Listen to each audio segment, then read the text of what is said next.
Everyone has something to share, in either wisdom, story, or logic.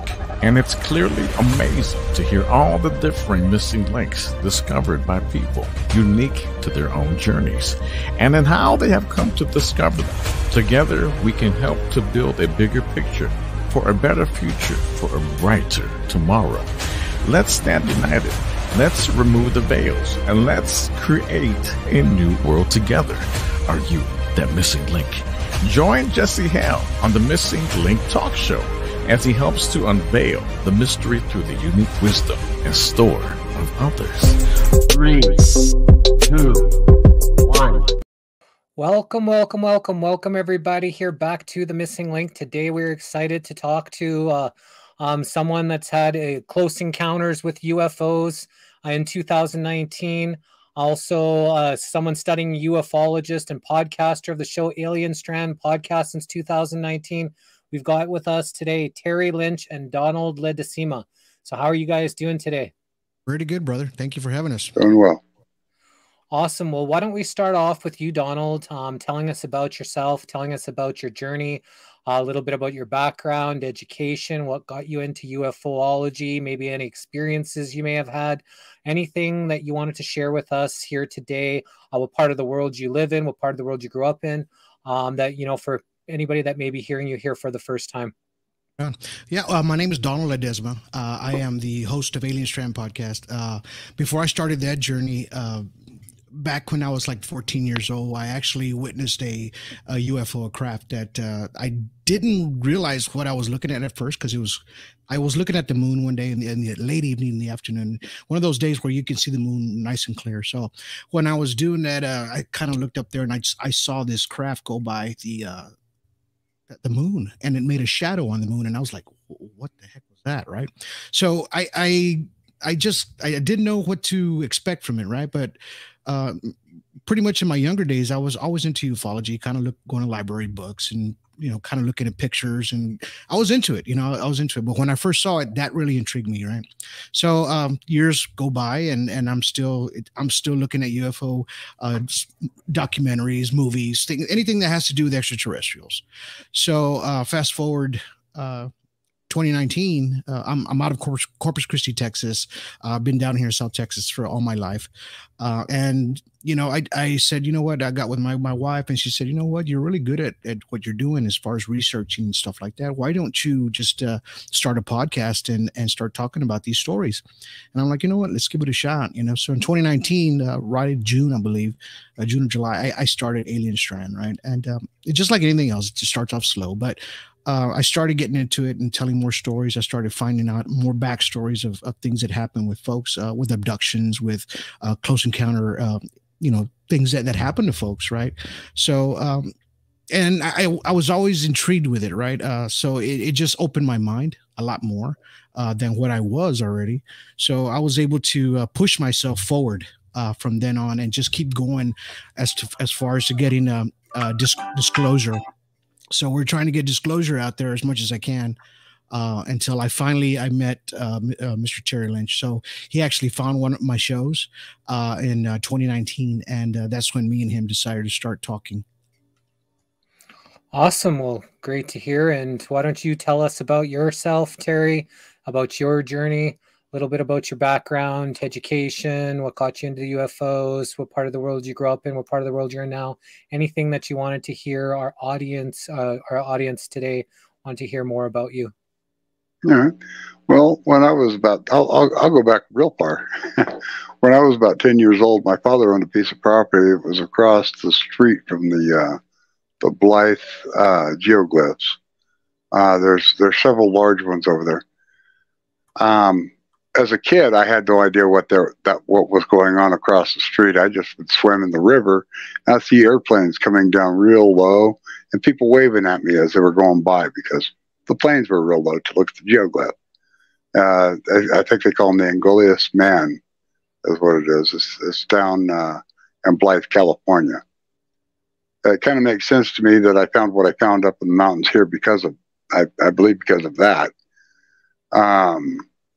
However, what had happened was there was a day that I was at work, and I was going to work, and me and my stepson were driving in the car, and I see this craft that just happened to be sitting over the top of it was a big billboard in the middle of Bend, Oregon. And nope, of course, nobody else saw it. That's how it seems to work. But him and I saw it together. And after I'd seen this, it seemed to me that I was able to see these things flying in the sky a lot more. I'm not going to get too much into the details of that. We made a whole movie about that. Mr. Ledesma, who listened to my story, he decided he would take a chance on me, and he stopped and he interviewed every person that I called an expert, and he came out to me and he interviewed me, and we went up to these locations and we made a whole movie about this. But what I will say is that me and my stepson were together when we saw what we saw, and it changed my life completely. I was able to see more after that. I immediately started seeking out people like Mr. Donald Ledesma, Mr. Hannibal Quiones, Tino Gallegos in Arizona. All these people were able to show me that, well, first off, that I wasn't seeing things and was crazy, but they showed me exactly what I was seeing up there, and then they showed me how to film it, find it, and film it. These guys, Jody Gordon was another one of my teachers on this. These are the people that helped me and Mr. Ledesma come up with ASDP, Alien Strand Disclosure Project. We work with any agency that's out there. If anybody has a report of anything, I strongly suggest you report it to us, or you report it to MUFON. I don't care what agency. Make sure you report it, though. This isn't a competition. This is disclosure. Okay. As soon as you turn it into some kind of competition, forget it. Egos, all kinds of wonderful things take place, and every single person that's walking or breathing is equal on this planet, as far as I'm concerned. So the knowledge I have, I want to share to everyone that wants it. I've learned how to see these things. What it's turned into now is we've made a wonderful movie called The Middle Cascadia Guides. We've got a second one coming out called The Middle CE3. We're going to try and conjure some things towards us. We're going to have a third one. It's going to be all about cattle mutilation.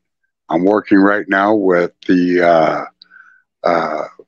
Crook County Sheriff's Department.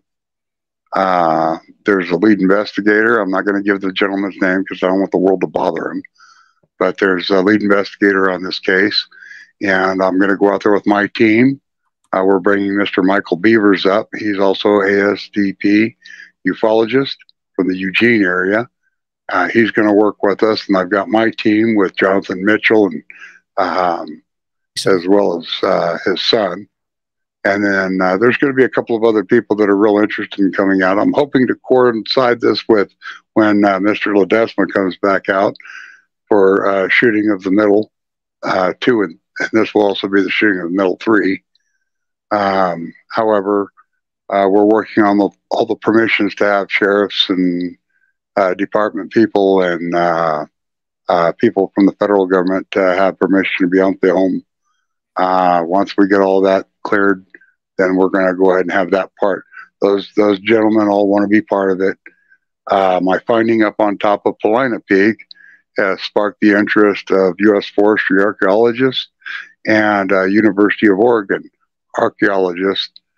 I'm really grateful for everything that Mr. Ledesma has done here to make sure that this information has gotten out.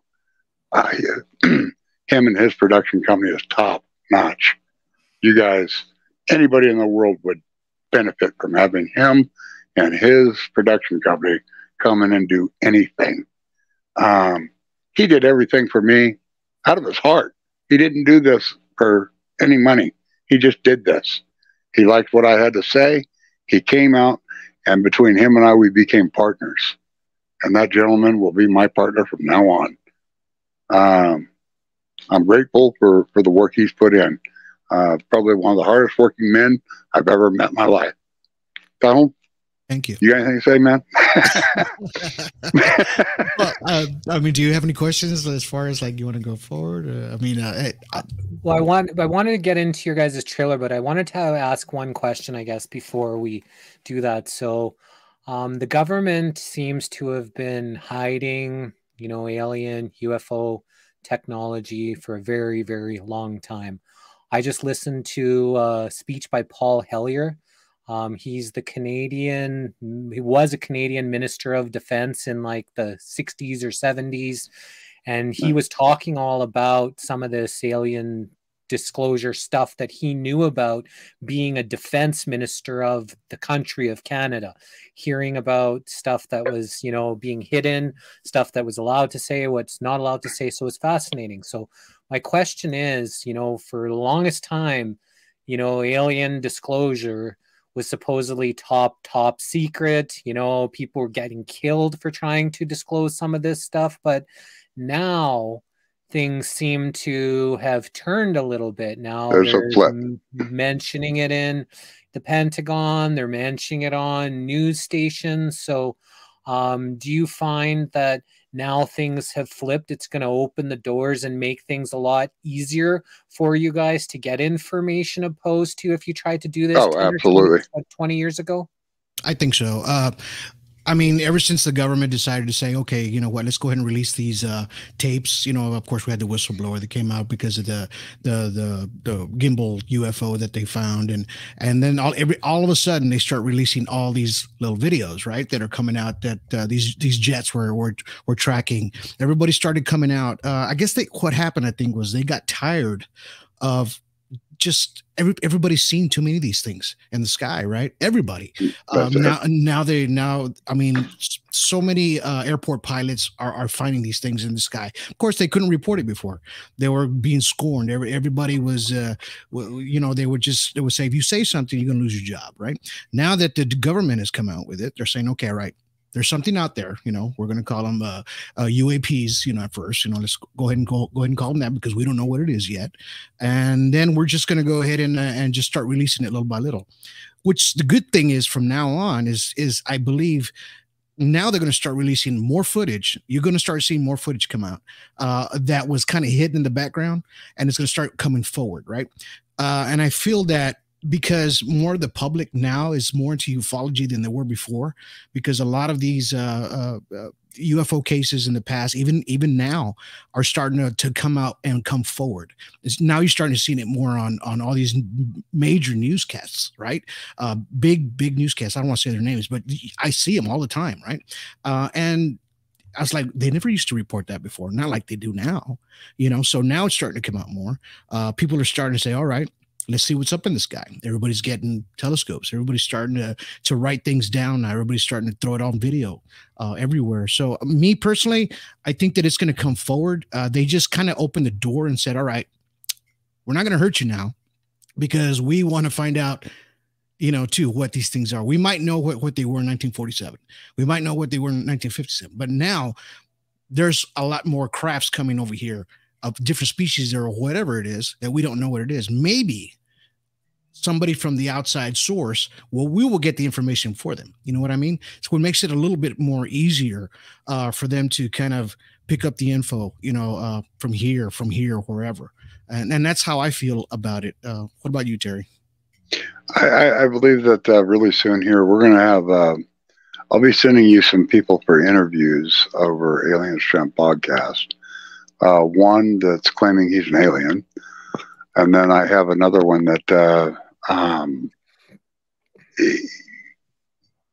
there's a lot to do with what's going on with inner Earth and things like that. But the one thing I'd like to say is that we're starting to turn the Alien Strand Disclosure Project into a global network of experiencers. People who've seen things.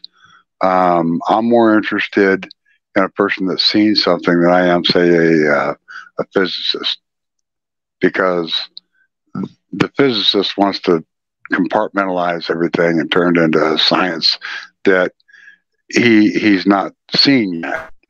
Now, if that same physicist is an experiencer, he's going to change. He's going to turn more into something like what Dr. Tesla, Nikolai Tesla.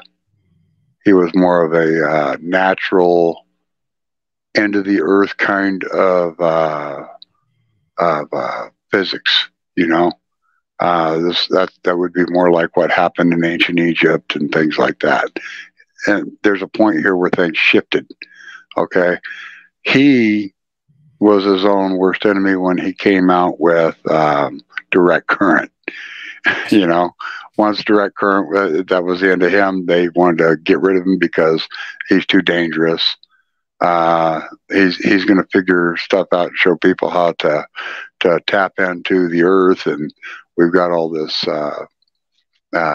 static electricity that's caused every time the earth turns, which is 1,000 miles an hour at the middle with clouds, and it creates this big static electricity where we get all this free electricity. It's people like that was pulled off this planet that should have been able to be here, and it's only a few people that actually see how those things worked. It was an ancient technology. The whole world worked on it back then. We've got all the evidence of that. And what's going on here is we keep going, we keep regressing when NASA wants to say something similar to, well, we got UFOs, but we don't know what their life is like. We don't have any evidence of that something's actually operating it. Okay? Well, that's where we come in. We're the people that get the pictures that NASA didn't get. ASDP. I'm the guy that can take a Nikon, or he can be the guy that takes a Sony. I don't care what Ford, Chevy, I don't give a shit what that is. We're going to go ahead and we're going to take what equipment we've got. Each person is a civilian, as a citizen, and we're going to get as much disclosure as we can. We're going to put it in our database. Okay. We don't require any government, and we are global. Okay. We've got people in every country in this world. I've got friends in Tehran, Iran. I've got friends in Australia. I've got friends in India, South Africa, North Africa, Mexico City, Peru. I mean, there's not a place that this group is not touching now. I happen to think that we should completely collaborate with anybody who has had a scene or sighting, or and I recommend, if you don't want to talk to me, talk to MUFON. Okay, I don't want you to miss the opportunity to report it. Okay, call your sheriff's department, call your police department. If you see something up there, there's a possibility several other people have seen what you're seeing, and that gets turned into a report. You gotta report what you're seeing. There's a reason these things are slowing down. I don't know what it is, but they are slowing down, and they're allowing themselves to be seen now. If I had the opportunity to be up in an F-15 jet to chase one around for a little while and get my butt lost by it because they move way faster than a jet. These things are moving off the grids. Think about this for a second. Have you ever looked at the maps of the ocean from Google Earth? If you look down there, there's lines everywhere. And it's the same thing out at Nazca. These things are following grids. They don't curve when they turn. They go up to a spot, they turn, they go. Okay? So they're following grids. This is how physics works. Okay? It goes up, it goes down, it goes side to side, and it goes forward and backwards. It works on a grid. These things are pushing off magnetic flux tubes. You see every one of the lines out in the ocean. You see them out in the deserts of the world. And these things can create beautiful art. They can create devastation. They from what I've seen. Okay, so I've decided I'm going to take on this investigation out in Crook County. I started to ask the investigators about the 6 cattle that were found that night, and he won't let me lead him into any answers or questions. But by the time we were done, there were hundreds, not 6, hundreds of cattle mutilations just in that county. Me and my team are going to go out there, and again, we're going to be armed when we go. I don't want to be mutilated. That's right. I plan on seeing Mr. Ledesma there, hopefully with his crew, and I would like to turn this into the 3rd movie. Armed with what, though? If these are real aliens and they got this alien technology, you think a pea shooter is gonna? No, I don't carry a pea shooter. I carry a hollow point 1911-45, and I also carry a 20 gauge shotgun. I also carry a 12 gauge shotgun. But if none of that works, I've got a knife about this. There it is, about that freaking long that I also carry.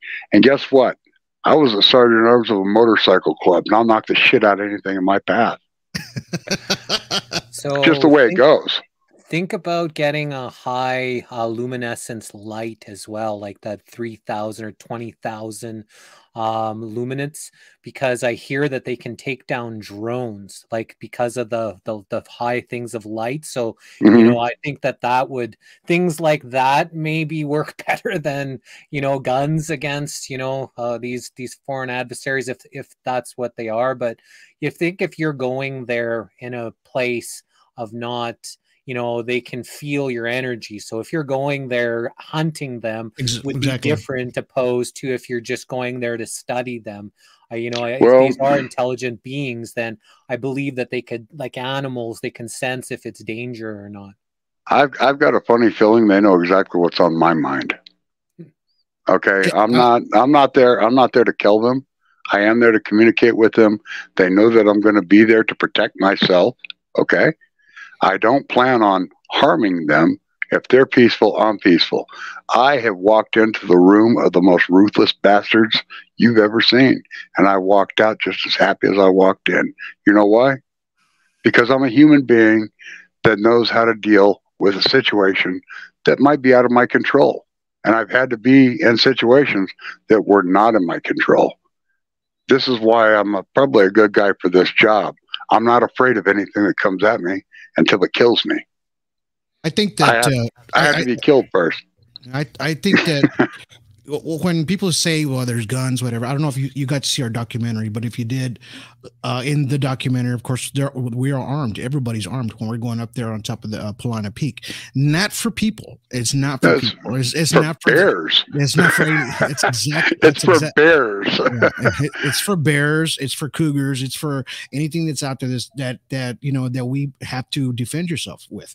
You know, because there's wolves out there too. I mean, we've got a new pack of wolves here. Yeah, they travel in packs. So, and that's the only reason for it. I don't think that if we go up there and if we catch them in the middle of something, I'm talking about the aliens and maybe a cattle mutilation, you know, we're going to be at a distance. I don't think we're going to try to get up. Nobody ever gets real close. Super zoom. Yeah, we have super zoom cameras. And we have these lenses that'll, you know, 800 millimeter, 1,000 millimeter that'll, you know, we can get a pretty good shot. You know, the thing is not so much the communicating or up face to face unless they want to be communicated with. Right. So, and this is what we're about. We're about disclosure. I mean, if you know what I always say in my podcast, and I hate to bring this up, but it's one of those things like you can be in front of an alien right now, standing in front of him. You could take a picture of it. You can be right there and put it on Facebook. They're going to say that's CGI. That's not real. You know, nobody's ever going to believe you. You know, of course, yeah, there is CGI out there, but it's just like anything else. You know, Bigfoot. We talk about that all the time. You know, nobody's going to believe you. It's one of those things. It can be right in front of you. You could be actually filming it in front of it, right in front of you. You'd show this to somebody, they're like, and come on now, you know, and that's just the way some folks are. And But and our thing is we want to make sure that we get the disclosure out there. We want to make sure that people know what these things are here for, what they're about. And that's what Alien Strand Disclosure Project is. It's just we're a whole team of ufologists. We're not just people, and we're citizen ufologists. So we're people that are out there that just like you, just like me, just like Terry. We're out there with our cameras. We're out there, normal people, just with our jobs, normal jobs every day. And if we happen to be in the path of a UFO going across the sky and we have our cameras, we're going to take a picture of it, and we're going to send it to all of our ufologist team, and we're going to analyze it, right? Everybody. We're all going to do it together, and nobody's wrong. You know, it's like, okay, that's a great thing you did there. That's a great thing you did there. You know, we pat each other in the back, and if it looks like it's not, you know, it's too hard to figure out, we'll all say no. It's you know, we don't think it's a craft, or maybe it is a bird. Maybe it is a bee or whatever, but it's very rare than none that our team will actually show a photo of something like that. Now, speaking of why they're here, let's get into the mutilation. What's your thoughts on why they would mutilate cows? Are they just practicing? Are they taking their organs? Are they feeding on whatever they're mutilating? They're draining their blood. Like, what's your thoughts on why they're mutilating these cows that you guys have come across? Apparently, this is what I found through a couple of my research, just a little bit of it. I'm just going to say real quick. I found out through a couple of stories and backstories that I found on folks that have been actually interacting or actually on a craft or figured out what they were. They're using an enzyme that's inside of the cow. So whether it's in the tongue, whether it's in the eyeball, whether it's in the anal cavity or whatever you want to say, you know, they're getting just these parts out because there's an enzyme. And what they do is they get that part of that animal and they mix it up in a vat, because these things, apparently a lot of them, the small grays, they don't eat. So what they do is they get this stuff, this mesh, this liquid, and they put it on their skin. Their skin absorbs the enzyme, and this is how they feed. So I don't know if you've ever heard that before, but I have read it several times that, you know, even through some government photo pictures that I've gotten, that it's just, this is how some of the grays interact. They almost, their skin looks like lizardly, kind of a real, they look like a gray alien, but it's just very unnatural looking skin, but their skin soaks up the enzyme.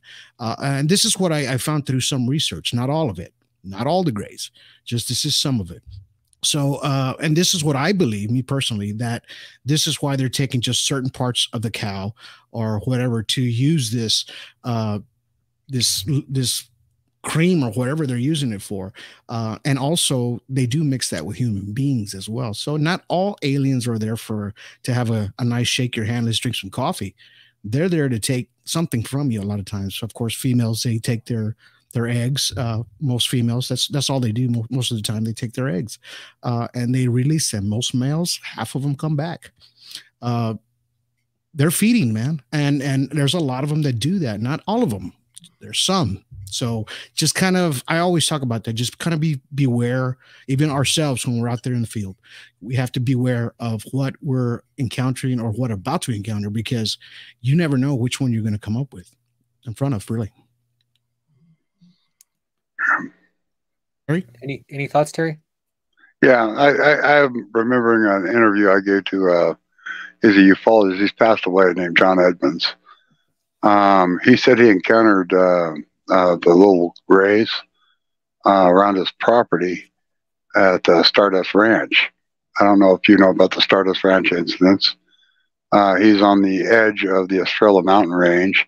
On the other side is ASDP ufologist Tino Gallegos, who we've worked with. He was in our last documentary, and we work with on a regular basis.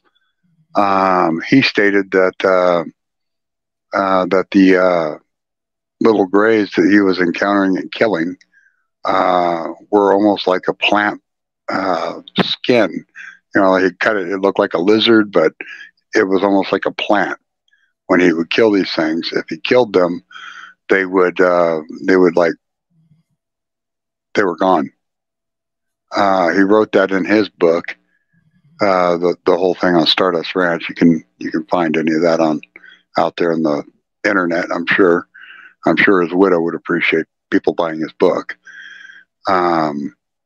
He was going to move me and my family out there to Stardust Ranch and take it over before he had passed. So we had other plans that had changed, and it was going to become a school for ufology. However, when you get closer to these things, like I said, I had eye-to-eye contact with one of these. It was a large gray, and when I had the eye-to-eye contact, it felt like, to me, at that point, something had transferred between me and this being. It had smiled at me. It didn't seem like it was displeased with me finding it. I was there with my stepson, and when the craft turned in towards us, it was at first it was 4 spheres with a large one in the middle, and then off to the side came a 5th sphere, and it attached, and the whole thing kind of went, and then it turned towards me, and the center is where the large sphere was at, and I was able to have eye-to-eye contact with the pilot, where the pilot was doing something coming across the screen and looked straight in at me and smiled at me. Well, the second, of course, it smiled at me, and this is probably about the 1,000th time I've said this, I popped the clutch in that car and I got the hell out of there, man. I didn't know what else to do. What would you do? It was fight or flight. I flight at that point. Then as soon as I got the car parked, I started yelling to myself, what did I just do? And I took off running back down the street, and they were gone. But they were above a big billboard. This is in the middle of the city of Bend, Oregon. When I told the story to Mr. Ledesma, him and I, we had to meet. We've actually been kind of attached at the hip since. This has grown into something to where other people in the world have been able to come together and find some understanding, not feel like they're crazy. However, we've got people that if a normal person was to hear them talking about draconian this or gray that or brown this, whatever alien they want to come up with, everybody else in the world would think they were crazy. Well, that's not quite what happens here, is because we listen to the story and how this group that we put together, Alien Strand Disclosure Project, disclosure starts with your story and respect. That's our motto here.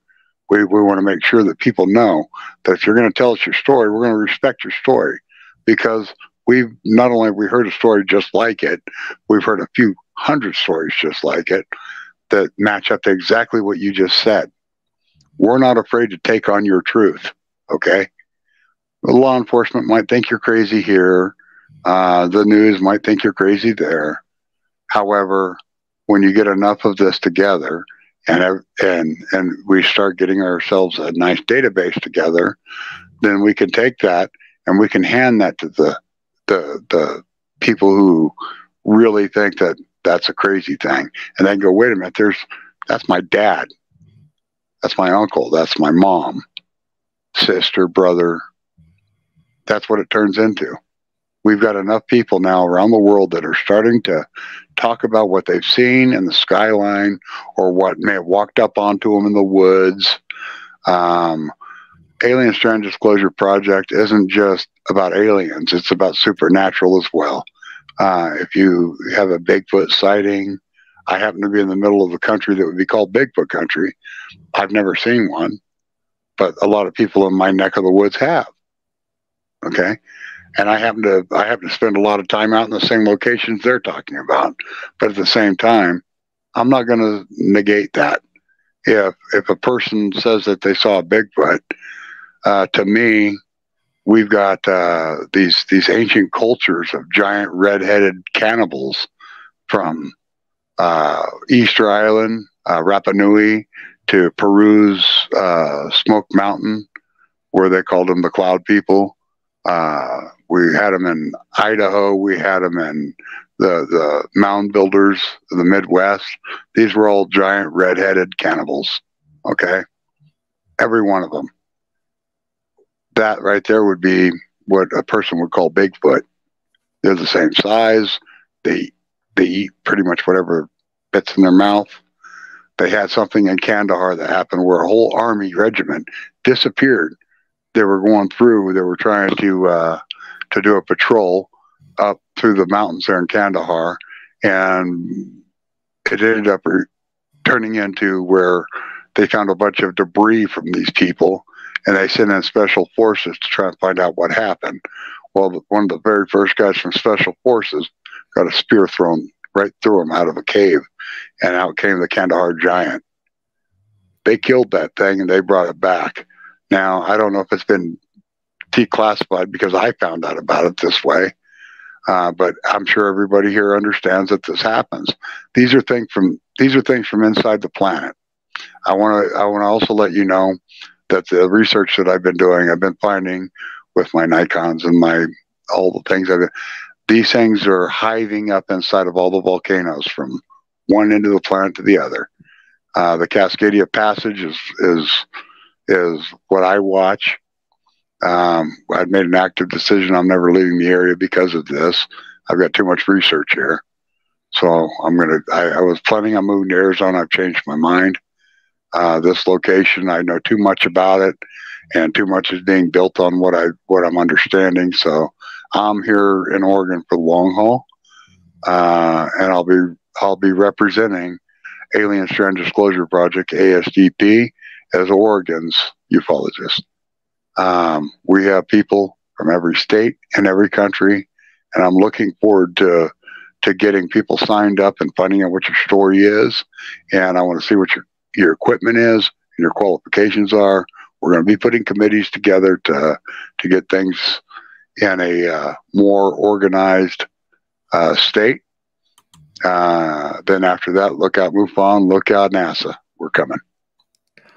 We have a comment here from Rosedale in our Facebook. She says, I saw a Sasquatch when I was around 11. It revealed itself to me, and as I asked the group of native children if I could play with them, they said they play with them all the time. Yes, people think one is making it up. I was not afraid. I'm glad that makes sense. It makes sense. Makes a lot of sense. And that's what Terry was talking about and what we do. And it's not just to make a film or anything like that. It's for the people. We're doing this. We're being the voice of the voiceless sometimes, because just like they just told their story right now, what they saw, that's not easy to tell, and I'm glad they were able to do it right here with your show. And when we're making this next film, the middle part 2, the CE3, every single one of these candidates, I have 9 or 10 of them right now. They've never been on film. They don't want to get paid. They want to tell their story. There's things that are happening to them that if they told them, like Terry said, if they told a normal human being, they're going to think they're nuts. But they're going to tell us, they told us that they want us to document what they saw.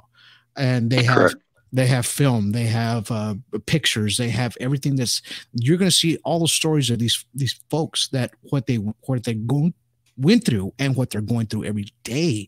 So it's not just seen on the one time, whatever. A lot of these folks have these visitations daily, and they're going through something that sometimes it's very rough, very traumatizing, very terrifying. And this is like every other day or every 3 days. They get scratched, they get hit, things happen to them all the time. And they end up going to psychiatrists and things like that. What a psychiatrist say, go ahead and just take this pill. Take this pill. This will calm you down. They don't want to hear what they have to say. Elijah. We do. We hear what they have to say, and we want, and this is our disclosure. This is what we want the world to know. And this is why we made this film, The Middle, because not just because of that, but because of what Terry found on top of that mountain, on top of Paulina Peak. Those geoglyphs up there are huge. And ever since he saw those things, he's been seeing more crafts over that general area all the time now. So 2 nights ago. 2 nights ago, and he's got it recorded. So, and not just that, we're finding things on top of that mountain, which is 8,000 feet above sea level, where we filmed it. That it's a lot of things are happening there that are starting to happen more now. Ever since we were there. Now, is it a calling for Terry? Maybe. I think it's possibly a calling for him, like saying, "Hey, all right, we showed ourselves to you. You found the geoglyph. It's on top of this mountain. This is what we did we went and filmed up there. You see the geoglyph; it's huge, and it's like a beacon to me. This is what I feel, and this is what Terry feels in a sense. It's a beacon of some sort for them to see on top of this mountain, 8,000 feet above sea level, right? And right there is where everything happens, right above that general area. So we're not crazy. We filmed it. We have the film on there. It's on the movie, The Middle. When you watch it from the beginning to end, it's actually very educational. We've had so many people just call me and contact me and say, "Hey, man, I'm glad I watched it," because it was very educational. I didn't know these things were happening. I didn't know you can catch these crafts in the sky with your camera like that. I didn't know that you can do this. I didn't know you can analyze them yourself. They thought you had to go to NASA or these big old places to analyze footage. No, you can do this yourself. And this is what we teach. It's a big learning platform, right? So The Middle, when you watch it, it's very exciting from beginning to end. And like I said, it has Mr. Ken Wells Jr. in there. He's been studying petroglyphs for over 20 years. So, and he gives a lot of insight into consciousness, and he helps you open your mind. He helps you understand what you're actually seeing and what Terry witnessed. So the movie itself, it pretty much tells its own story all the way through. And there's actually people on there that give their stories on UFOs that they have found. And this is, we traveled over 5,000 miles to film this movie, because there was interviews in Arizona, in Oregon, in New Mexico. There's interviews everywhere. And we got all these interviews from folks that had never been on camera, never told their story, and wanted to say it, and this is why we did it. Nobody was paid. We didn't put in, there was not scripted. Nothing was scripted. So just to let you guys know that what we did was real. It's real. It's not anything that we're making up. It's totally real. And now that Terry found the geoglyphs up there, he put his name to it, which I'm glad he did, and I'm glad we went up there and filmed it. So if you go to Google Maps and you go to Paulina Peak there in Oregon, you're going to see where the Cascadia guides are, and it's going to show you it's a big old geoglyph that's on the ground. It looks like two back-to-back aliens sitting down in a sitting position. So this is what you're going to find in the film. And the forestry already contacted Mr. Terry Linch, because they want him and our team and his team to go up there and research it more. They're closing that area off because what we did was we opened up disclosure. Yes, we did. But they don't want people to go up there and start taking rocks off of this thing, because it's very old and it's ancient. No, so just remember, folks, when you go up there, don't take nothing from on top of that mountain. It's actually illegal in that state, the whole state, for you to take any rock from anywhere. But it's already protected, and that's what we wanted to do. We wanted to get it protected up there. It's a national park. Yep, it's in a national park. You're not allowed to remove anything for a national park. Yep. So, and this is what we did in the film, and it was disclosure, and that's what everybody got to see. Nobody's ever seen this, and this is why the film's doing so well, because nobody's ever seen anything like this before. Nobody's ever discovered it or anything. Now we're going to have universities out there. They're going to start mapping the place out. They're going to start taking samples. They're going to start doing all the data on it because of what he found up there. But not just that, they're going to fill it full of cameras.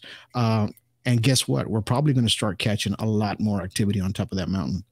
So kind of be prepared for that. And this is why we did it, because we wanted people to know about it.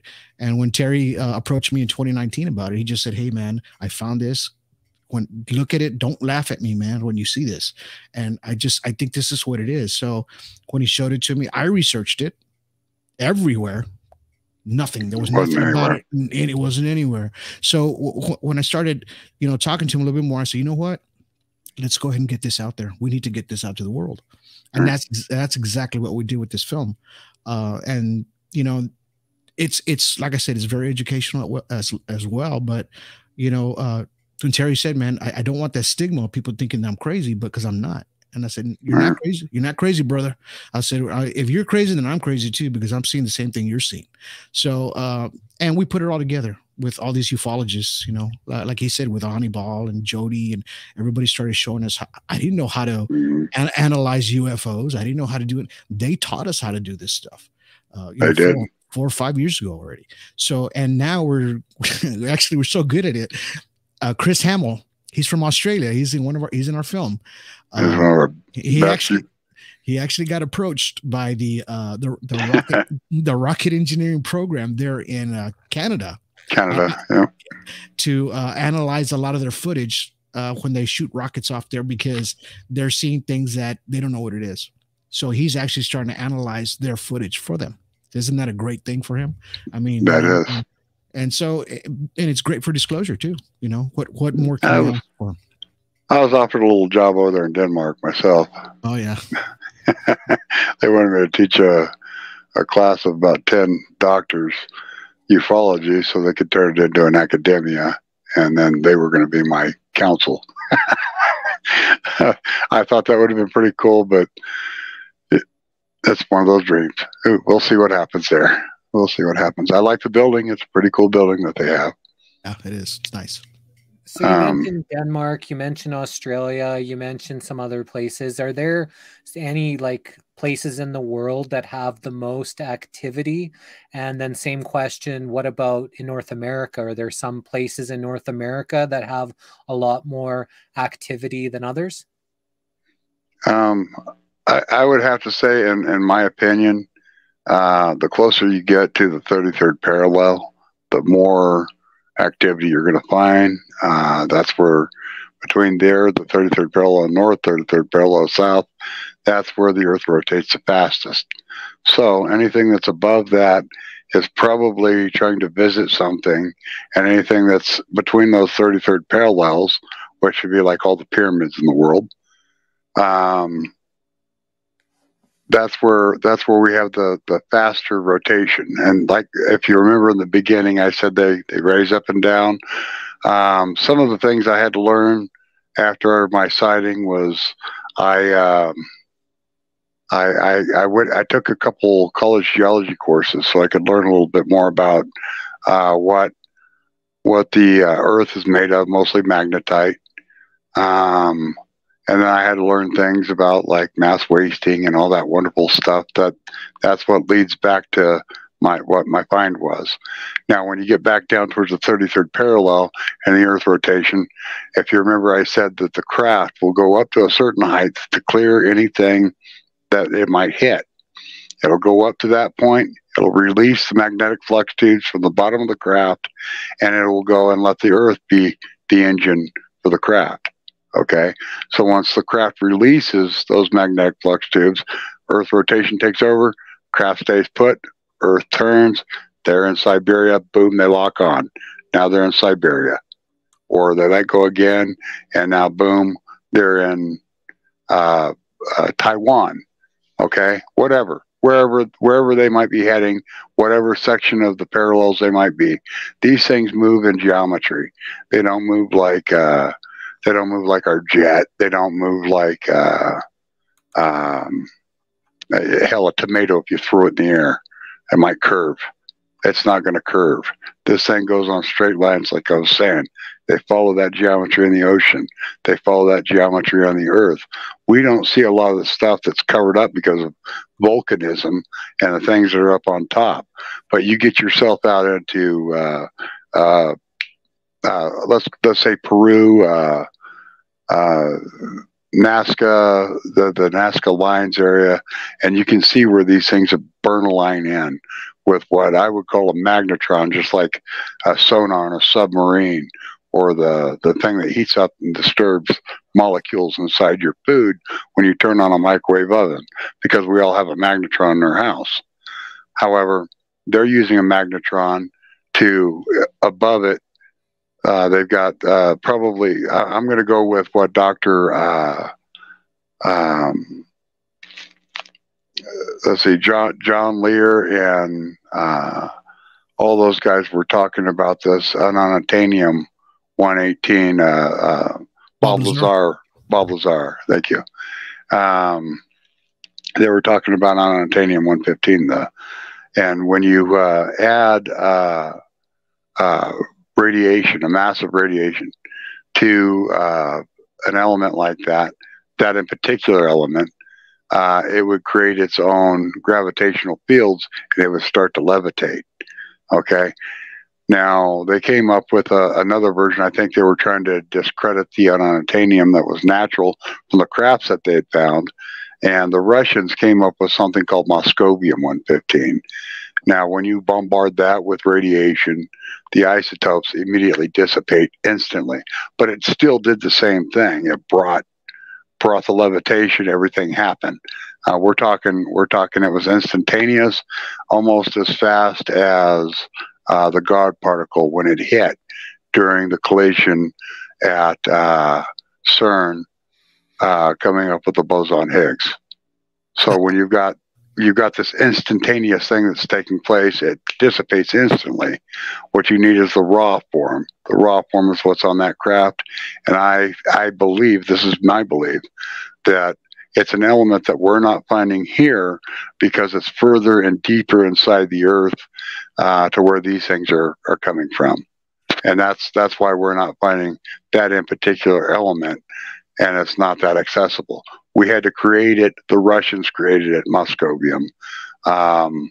Dr. Lazar, he tweaked the isotopes, and you could call it LZ-115, and the Russians can bite me and everybody else that's American. The West, I think the question he was asking was the most sightings. They're mostly, I saw a map of this, and it's on the West Coast. A lot of the west side of the United States, from Area 51, very top where Terry's at, all the way down to California. On that other side, it's total hotspot. It's total hotspot on the west side. Now, we also have the east side of the United States. So right now, we have a good friend of ours. Her name is Cindy Grigsby. She's out of Portageville, Missouri. Right. Mm-hmm. And yeah. I've interviewed her probably about maybe 2-3 months ago. Right. She was on my show. Now, she is getting massive amounts of sightings. That whole area where she's at in Missouri. Right. And then now our other ufologists, David Aleph, and then we have Mighty Soul in Florida. They get so many sightings of craft. So there's a map of it. I don't have it on me, but there's on the west side of the United States, on the eastern side of the United States, it's a big old hot spot on both sides. Center, very little, only in Texas, just a couple of small spots above of the United States. But this is the parts that probably what Terry's talking about, that, you know, the lines where they're going through this, the parallel, the hot spots. Like I said, the footage that she gets every night, it's crazy, man. And she posts it on her site every day. So I know hers is a hotspot, just like Angela too. You know, it's a lot of these folks that are commenting right here we've talked to, and they have a lot of amazing footage, you know, of what they catch. But to me personally, I just think those two parts of the United States on the edges are the hotspots. Okay, well, why don't we watch the trailer? We've got a bunch of questions in the audience and some comments that maybe we can share, but let's show the trailer. I think this would be a good time right on. for us to see that here with you guys.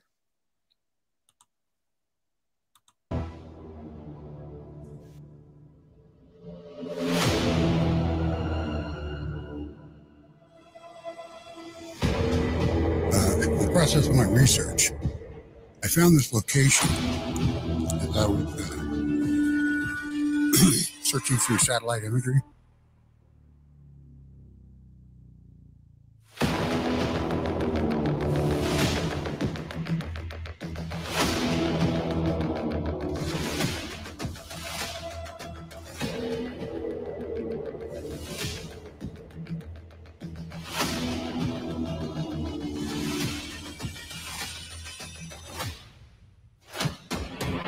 It looks to me like it resembles a spear. When I first seen my first sighting, I actually seen a whole fleet of them. So I saw it and I stood right here and I thought, do I want to walk into the light?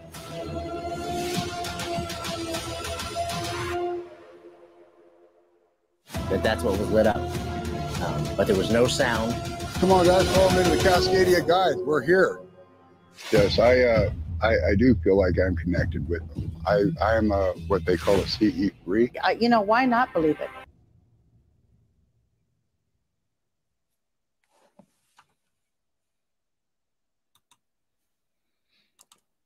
Awesome. Yeah, that's good. Very good trailer. So, do you guys believe in God? Yeah, I do. You know, it's to me, religion and this, it's separated.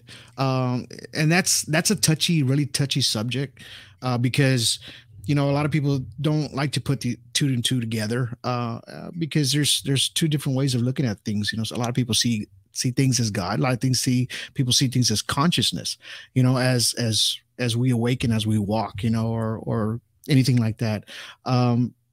I don't put religion into ufology. I keep it separated, because we're still learning about this, you know, more and more every day. And whether it leads to that direction or this direction, you know, we'll end up figuring it out later. I think, me personally, this is my personal opinions, that it's a possibility that, you know, we're all connected somewhat. You know, why not, you know, see things that in other words, I'm just a personal believer. There's a creator of everything, right? It happened, you know, the Big Bang, everything that happened, you know. Why not be aliens? Why not be Palladians? Why not be Draconians? Why not, you know, everything is possible. Everything is possible. And it's made, you know, it's not made by nothing. It's not made by nothing. It's created somehow, right? Whether it's Anunnaki, whether we want to call it Anunnaki God, whether we want to call, you know, Buddha God, we want to call whoever God, you know, it doesn't matter in that sense. To me, I see it more as like you just keep your mind open, take in the information as much as you can, learn both sides of it, because the Bible is not just a Bible on religion. It's actually a historical book as well. So I look at it as history too, right? So it can play two factors, right? So, and that's how ufology kind of separates itself from religion. And I think it should. I think, me personally, I just think it should separate itself in that sense. You know, it's great to learn about it. It's great to read it, you know, but there's ways to go in different directions. Then you actually, in reality, yourself's going to make that determination. You know what I mean? You're going to make that determination, because there's nobody living inside you but you right now, and you're the one that's the living being, your soul, your energy, your spirit, whatever you want to call it. That's what it is. And if that's God, then that's God. If that's Anunnaki, that's Anunnaki. If that's Buddha to you, you know, and that's just the way it is. That's how we are as human beings. So we have to have that in order to move forward. A lot of times we just need to just keep moving forward, you know, keep on learning, keep your mind open, you know, always have that conscious part of your mind, you know, just like people say, you have that third eye. Sometimes you have to get it going, you know. It's not literally an eye here, but I mean, you open up that part of your brain, you know, because you have to really enlightenment. Enlightenment. You have to sit there and, you know, some people meditate, you know, they do yoga, you know, they open up all kinds of stuff like that. So, you know, you have to really do those things, you know, in order to have, you know, the God thing. You know, that's for me, you know, and that's for any individual. And the alien thing, that's for me as well. But that's for me as well to spread out there what we just don't understand too, because we are seeing these things. We're actually seeing these things. People are actually going through something when they interact with abductions and things like that. So there's more of a physicality in it as well. To make us express it a little bit more, and we're just wanting to know how, why, and what do they want, right? This is what we're about, Alien Strand Disclosure Project. What about I am a ordained minister. I've married several people in the area, And I think my perfect answer to this is I believe in God. I swear to Buddha. Namaste. I am a study of everything around the world. From what I've noticed, we could be a bacterium, a very aggressive one. Anything that gets thrown at us, we seem to cure it. So I guess that's the same as any bacteria that would be trying to overtake something. Anytime we get something like COVID, we find a way to stop it. We're working on cancer. Anything that's kind of thrown at us, I look at comets as an injection from the outer parts of the galaxy, and it's passing by us, and we're going to run through the tail of whatever that is and catch whatever's next. Right. Okay. That's the way I see things. I see things as anybody see what is that Hitchhiker's Guide to the Galaxy, where they sneeze, they say "Hatchoo, bless you." That's kind of where I am on this. I think that that if you take a look at our sun and our solar system, we look an awful lot like a big molecule. If you look at a molecule, that looks an awful lot like our solar system. And it reacts literally the same way. So we might be something underneath a fingernail. Hopefully it didn't clean its nails soon. We could be all kinds of different things. I look at everything from a scientific side. After my sighting, I started studying Dr. Leonardo Susskind, and I started getting as much physics in as I could. My parents sent me college courses on geology so I could understand this volcano I'm looking at over here and understand what happened when I found what I found. Turns out what I found, mass wasting, is how this thing became uncovered. 6,000 years ago, that thing got covered up. It's been there a lot longer than 6,000 years. But what happened is we have what's called the big obsidian flow on the Newberry volcano off the edge of the caldera, and it comes right down along the side of right where my finding is. What happened was all the ash blew up, it came over the top, and it covered this stuff. And it took exactly 6,000 years for snow and rain to wash all the particles off from around it and re-expose this thing. Now, this in particular location, I keep calling the Cascadia Guides. You asked earlier about what I thought was a hot spot.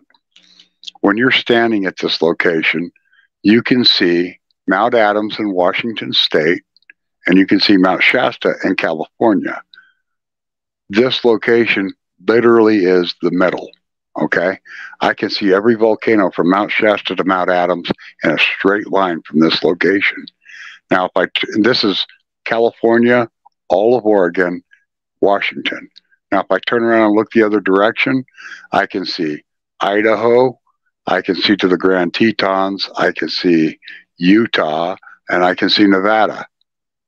All these locations from the one spot. That's what's so significant about this location. Everybody should know that, and there's a parking spot on the top, okay? You can drive all the way to the top. Yeah. However, it's a long ways to find the spot, and I ain't telling you. Look on maps. You got to research it yourself. And by the way, there's a fence going to be put up around it, so you can't just take stuff either. That's part of what's going on next.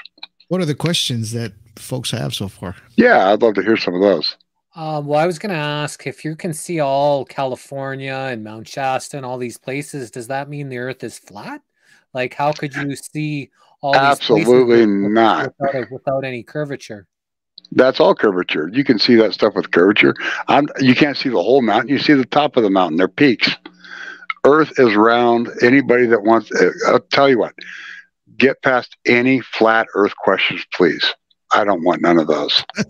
We don't have any of those in Okay. comments. Yeah, so. no, it's just what he's saying. When you can see these, when you're on top of that mountain, you can see it at a distance, and it doesn't look like it's right there. I mean, they look about that big, real tiny, but you could see the peaks of every one of these mountains from on top of that location. And that's what he's talking about, when you can see everything, and you can on a nice clear day. You can, because we had smoke up there because there was a fire up on the other side on the mountain, but we could still see the tips of mountains. Of course, I didn't get to see it when it was nice and clear. I wish I could have, and probably when we go up there again, hopefully it's clear. But yeah, that's pretty much what he's saying about that. Right. By the way, I admire Isaac Newton. Okay, but he didn't go up any higher than where he was at. He needed to see that curvature before he could come up with certain things, and they corrected all that in physics. Okay, Isaac Newton's a good dude for creating calculus. I would have to say Albert Einstein helped him fix some of that stuff. Him and a couple of other people of his time. Well, Isaac Newton before, but there was a couple of other, like Galileo. They were at odds with each other over the round and flat thing, but Newton did come up with flat physics, and then it was corrected later. After rockets and stuff. Taffy is asking, do you think there's people living inside of the Earth? Absolutely.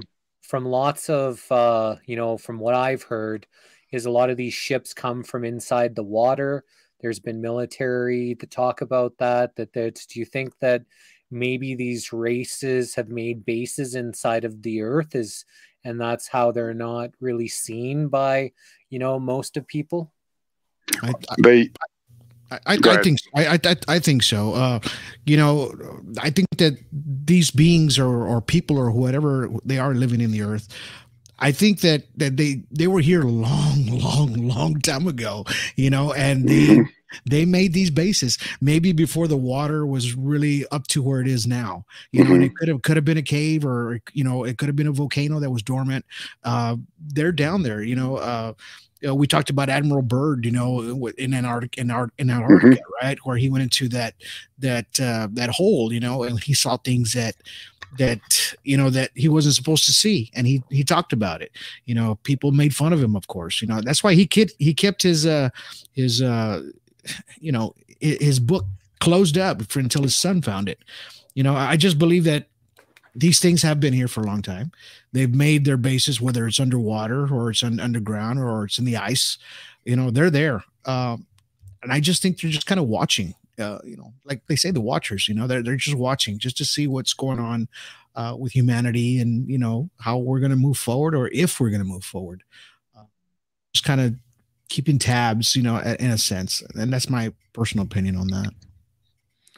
The reason why I asked before about, if you guys believed in God, some people that, are firm believers and have a lot of faith, they would think that these maybe are demons that people are seeing, that maybe what these aliens are actual coming from a dark realm. Maybe they don't have the best interest, mutilating cows, abducting people, that, they don't see these things as just some other race coming from another place, that, maybe they're coming from a dark place, that, they may not have the best intentions here for humanity. Well, I mean, who says they're not? I mean, who can say that they're not? They could not be demons. I mean, it's a possibility. It's like, we have one woman right now, and she's in our group, and my God, she gets attacked like it's a demon, a lot, and she sees this entity as a demon at times. She sees it as a flying demon, and just like Terry was saying, if she were to talk to anybody, they would think she's crazy, but she's not. She has video of some of this stuff, and she gets attacked every day, and could it be a demon? It possibly can. Possible. It's a possibility. Nobody says no. We can't say no until we really know what it is. Could they be manifesting themselves as to look like aliens? Yeah, we see it in these shows and the things that happen to folks all the time, that their faces change, and even when people are being exorcised, by a priest or whatever, their faces change. Their eyes get black. Things happen to folks like that. If it can do things like that to a human being, just imagine what it does itself and to itself, how it can change and make itself look like this or make itself look like that. Now, that's just my opinion on it. And I just think that, it's a possibility. Nobody says it's not. Why not be a demon? And it's a possibility, but I believe that there is some aliens too from out there that are coming down here that are not demons, that are just here just to help. Some are here to help, and just some are here to help us learn as well. What about on the other spectrum? So we have this government, shadow government, dark ops creating these technologies. Some people believe that their technologies are, 50 years, maybe 100 years ahead of us, what they have. Where it came from, some people believe that they made deals with some other races to get some of these technologies. These are some of the things out there, but a lot of these ships, a lot of these abductions, some people believe that maybe that there's these government ops where these black budget things where they don't have to ask for approval to go abduct somebody, do some kind of laser testing on them or whatever, and send them back with an experience that they believe it's an alien, when it actually could be government doing this to some of these people that are having some of these experiences. You can see that. Eric, see this here? That's the middle. Okay, you got the middle. They live in the skies above us. They live inside the earth below us. We live inside the middle. We're the middle of this. They hide from us with speed. Yes, the government has learned lots of technology from these things. Otherwise, we wouldn't have the Wi-Fi and the telephone stuff that we got going now. The fact that we can make a particle move almost at the speed of light. That's from them. Otherwise, really soon, we're going to be able to be what's inside the particle moving at that speed. Okay? This is all their technology that we're learning from them, probably because of mishaps from their part when a craft crashes, and then us curious little bastards find it, and then we take it and we start trying to dissect it and find out how it works, and then try and remake it and see if we can make it work. And before you know it, we've got these triangle things floating around, and they've got whatever it is they've got. I want to keep something else in mind. It'd be very arrogant of us to think that we're the only ones allowed to have a new Corvette, a Porsche, a Harley, have a new model every year, especially if they're that much more advanced than us. So every time you look up, don't expect to look up and find a saucer. Okay? Look for an egg. Look for something that looks like a backwards airplane. Whatever their new technology is for them is going to be with. I've actually had footage of cubes going by. Okay? They're just ticking, going by. My grandson got that one when I was teaching him how to film it. I've got half cones. I've got like a half of a sphere. 2 of those shooting past. Those are down in Arizona. Lady I taught how to do that got it within, 16 seconds? Anyway, I've got the pictures of her finding it. She's from Scotland. She's also a representative in Scotland for ASDP. Heather Maxwell McLean. She's a good lady, and she knows her way around a camera. Yeah, I think our technology it grew since the crash of 1947. The balloon.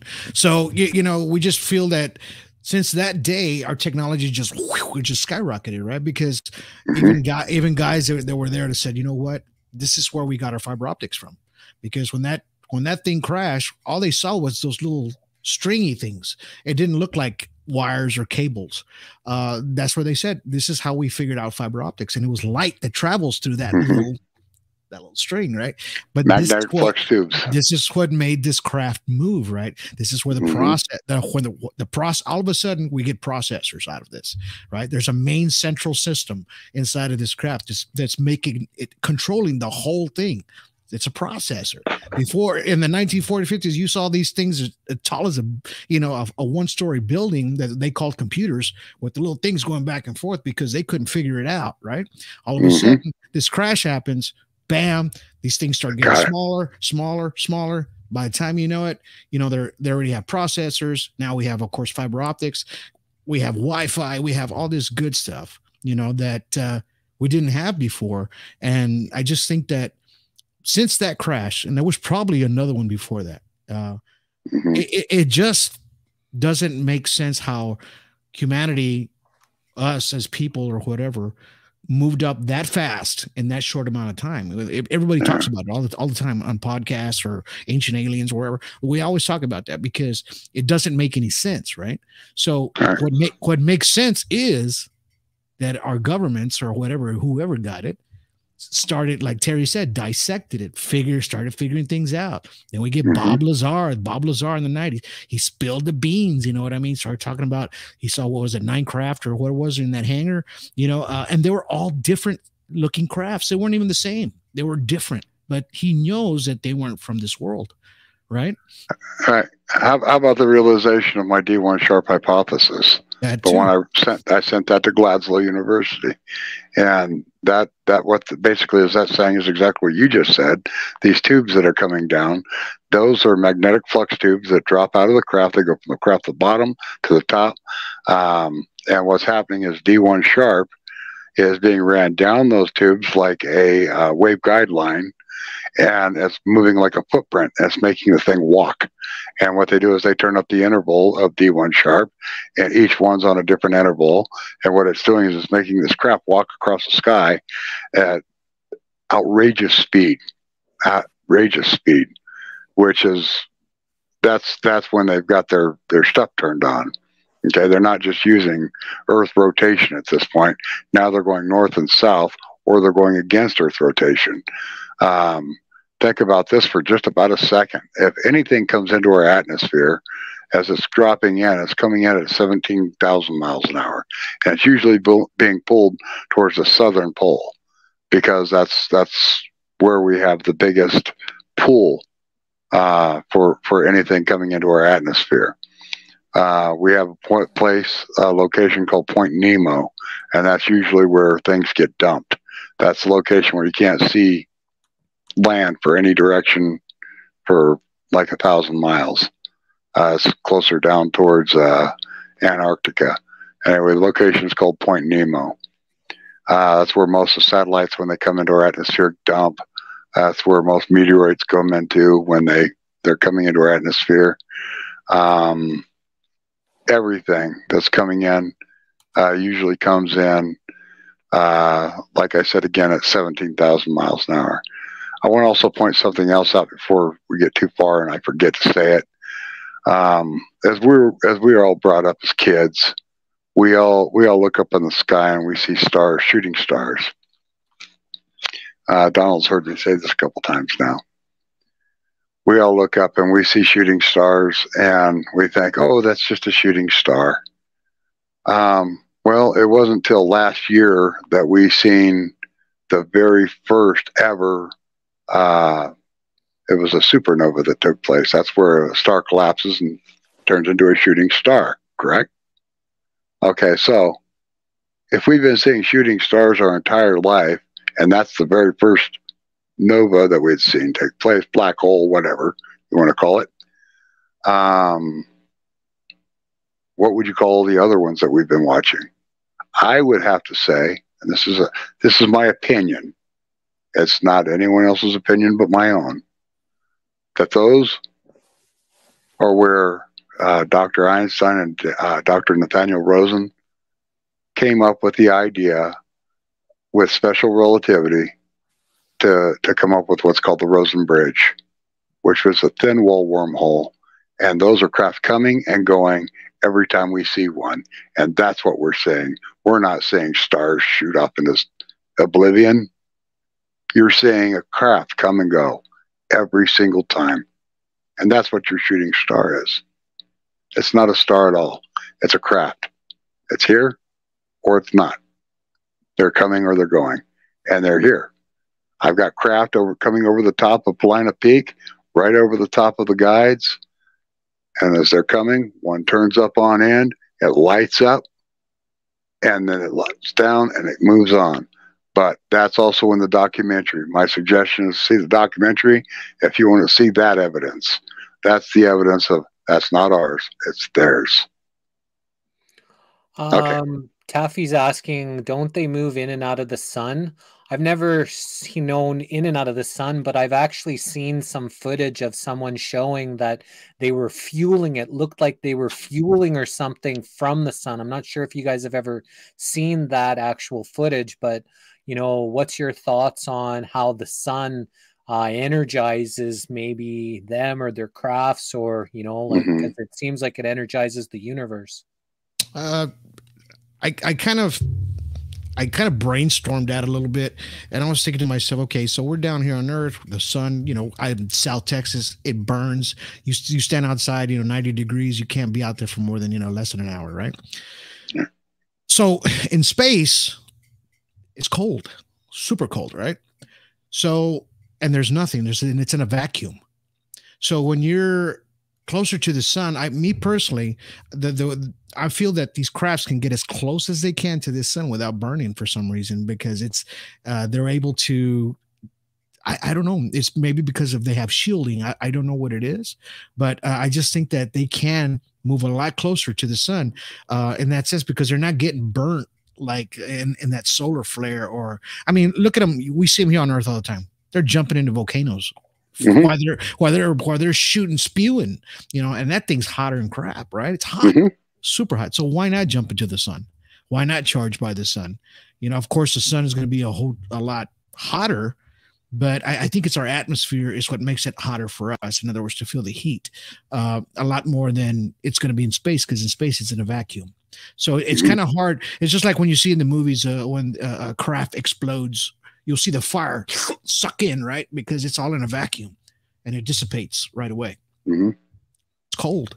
And this is probably why their technology is a lot further than ours, where they can get as close to the sun as possible and they can refuel there. I've told a few stories about how these crafts will fly over our telephone pole or our electricity poles and recharge.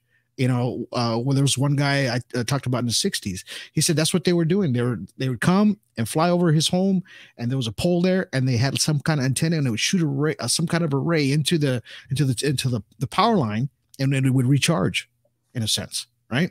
So, and he told this to a bunch of people. So why not charge with the sun? You know, why not charge in a volcano? You know, where it's hot. You know, it's just making all kinds of how can I say this? Like energy. It's like electronic magnetic fields. Some things we can't see. Maybe the sun has it as you get closer to it. Maybe that field is so strong that they're able to pull it in a lot faster and recharge. Because I think that craft that you saw, that video that they showed you of, it wasn't just like a school bus or anything like that. This thing was as big. Planet size. It was planet size. Yeah, it was planet size. Yeah, I know exactly which one you're talking about. It left a big kind of a round shadow off of mass ejection. Yeah. It was like it was shielding. It was almost shielding our planet from something, whatever that was. This is my own personal. It was at Nibiru. I mean, is that what that was supposed to be? I'm not exactly sure what I had seen in that. I do believe in the Gilgamesh stuff. I see the Enoch. I believe in the Enoch stuff. I think personally, we came as Anunnaki originally here. Noah himself, he would be a giant. Certainly his grandson, which everybody remembers, Goliath, his great grandson, who was killed by David, was a giant, and so was his other grandson before David, or before Goliath was. Let's see. We want to call him Gilgamesh, but they called him something else. It doesn't matter. It's all that same time frame, all the same people, and I believe that every one of them came from Mars. As Mercury was being born, the pressure was being put off from the sun, pushing Mercury out, pushing Venus out, pushing Earth out, and pushing Mars out further, and everything so on. And what happened is the atmosphere was leaving, and they had to figure out a way to survive. So the ark itself, in my thoughts, would be coming from Mars with Noah and everything he could put on this. What was it? I said it was 4.5 miles wide by 14.5 miles long. And that craft is sitting down on the South Pole. You can go look that up yourself. It's got about a 750 mile slide trail behind it, and it came to a complete stop. And about 300 miles from that looks almost like a kingdom of some sort. If you zoom in on it, it's got pillars and everything. So a lot of people are trying to call it the staircase, but it looks like pillars to me. I believe that's where Noah came in, and I believe that's where our seed started. And I also believe that just before that took place, they figured out how to grab something off the edge. They got the technology to send that. They got technology to do other things.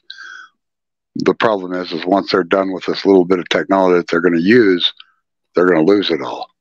Okay, because something's being born. We're going to have a birth here on the planet.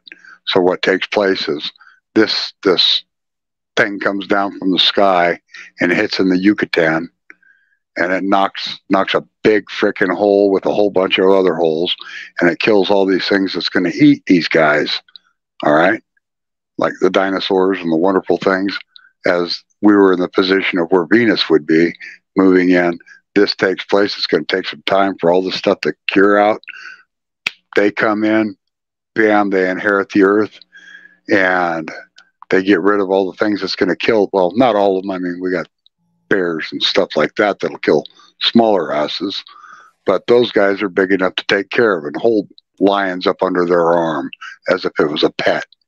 These guys were the Nephilim. They were the giants. They were what brought on the Sasquatch and brought on these people from Easter Island and the stories of Cyclops and stuff like that.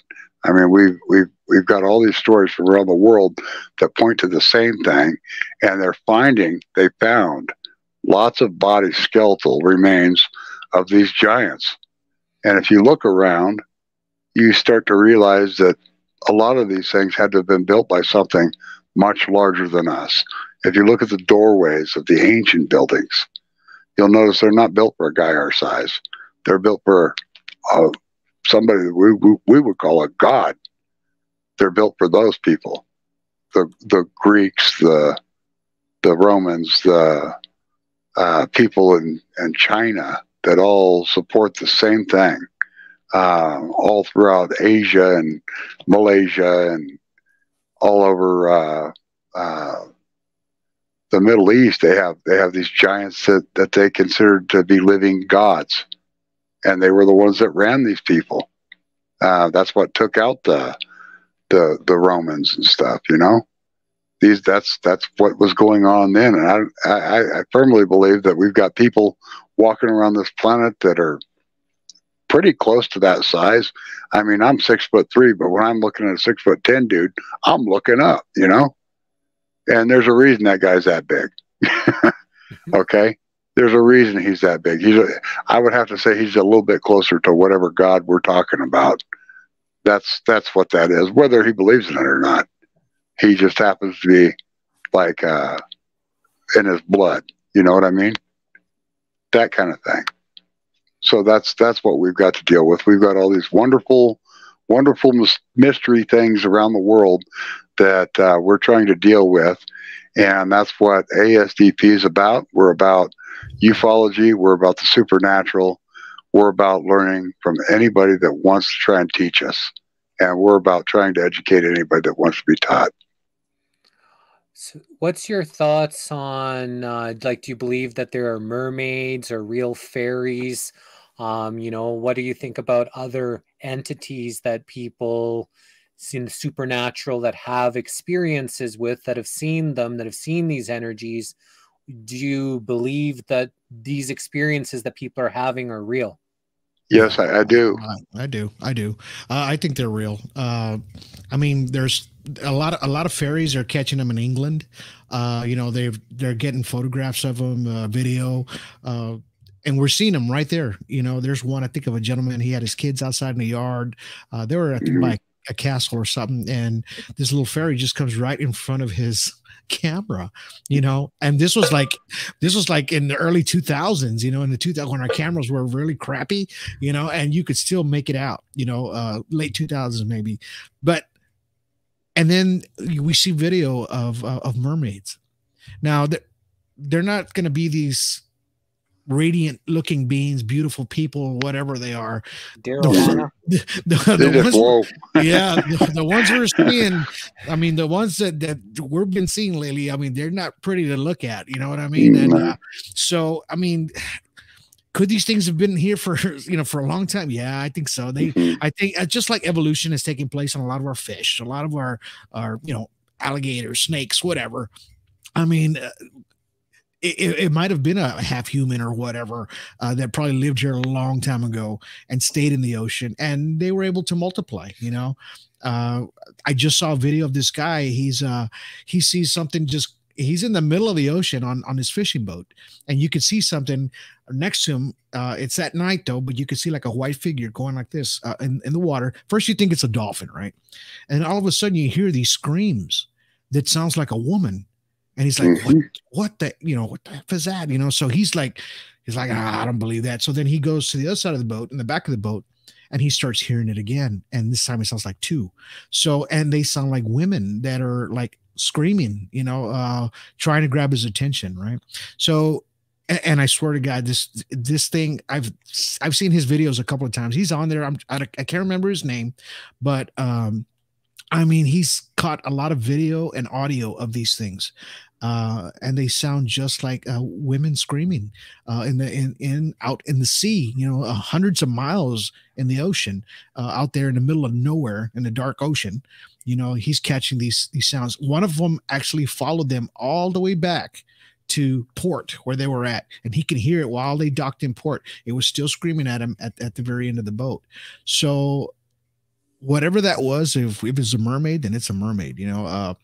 Unfortunately, you know, they haven't really got good footage of anything like that, you know. I believe all those things are real, you know. If not, we wouldn't be seeing them. We wouldn't be hearing them. It would just be a folklore, like we used to, as children, we used to read them in the books, you know. They put them in the books, you know, but now we're starting to kind of see them, you know, as what they are. And they're making themselves known a little bit more. They're probably multiplying, and that's why we're probably seeing them more. Yeah. I have a friend. It's Barry Nichols. He's one of our guys over in England that's been working on stuff for quite some time. He found what's called the third tangent. It's another one of Einstein's serum. And what that is that basically it's mirroring, taking things and mirroring it. When you come to the third tangent, you came to that exact point where you have two exact of one side and the other. Okay. And what he's been doing is he's been taking London fog, and he's been going in deep onto that, and he's been taking the shapes of that and bringing it into the mirror. And what it's been doing is creating what looks like almost like a supernatural side of a dimensional opening of a dimensional portal.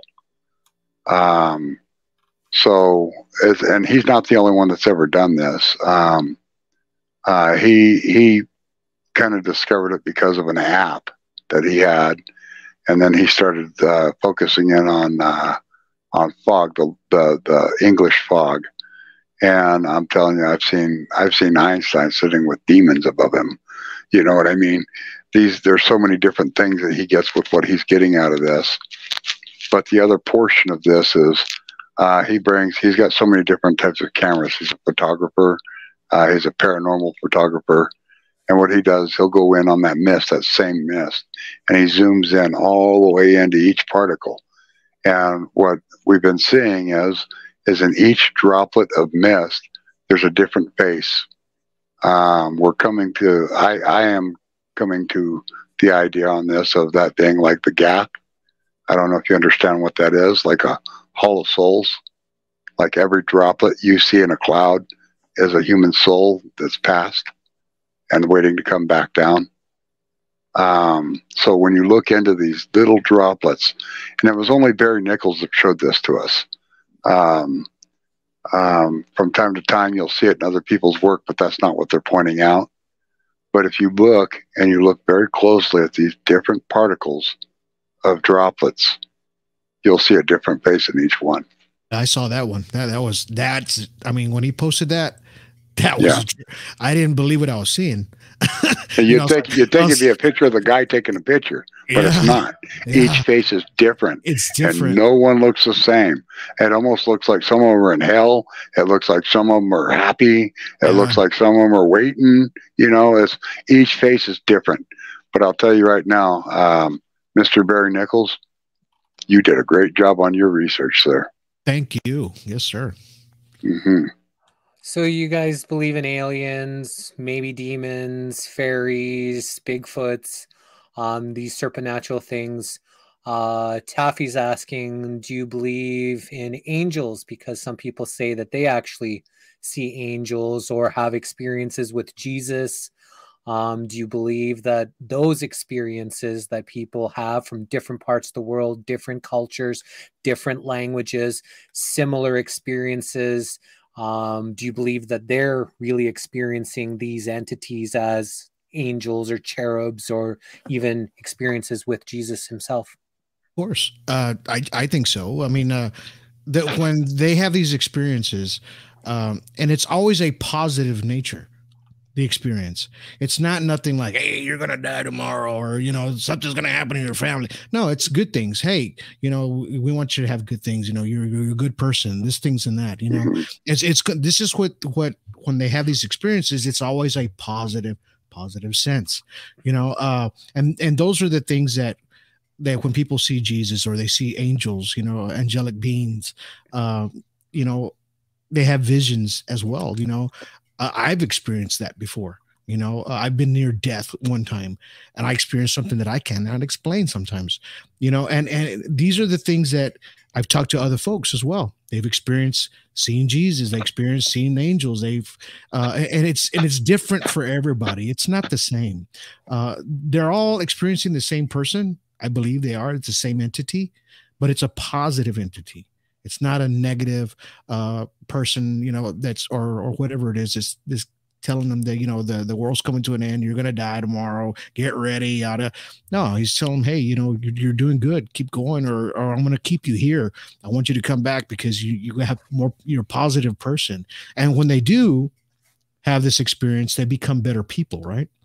So if they're experiencing these things as seeing this vision or seeing an angel or Jesus or God or Buddha or whoever you want, it's going to be a positive thing, and they come back as better people. And you know, and it's just, this is how I see when people talk about these things. I see it as a positive sense, and for me, I'm glad that they've had those experiences. Because sometimes people are going through some really rough things in their lives. They need to have, you know, these positive things.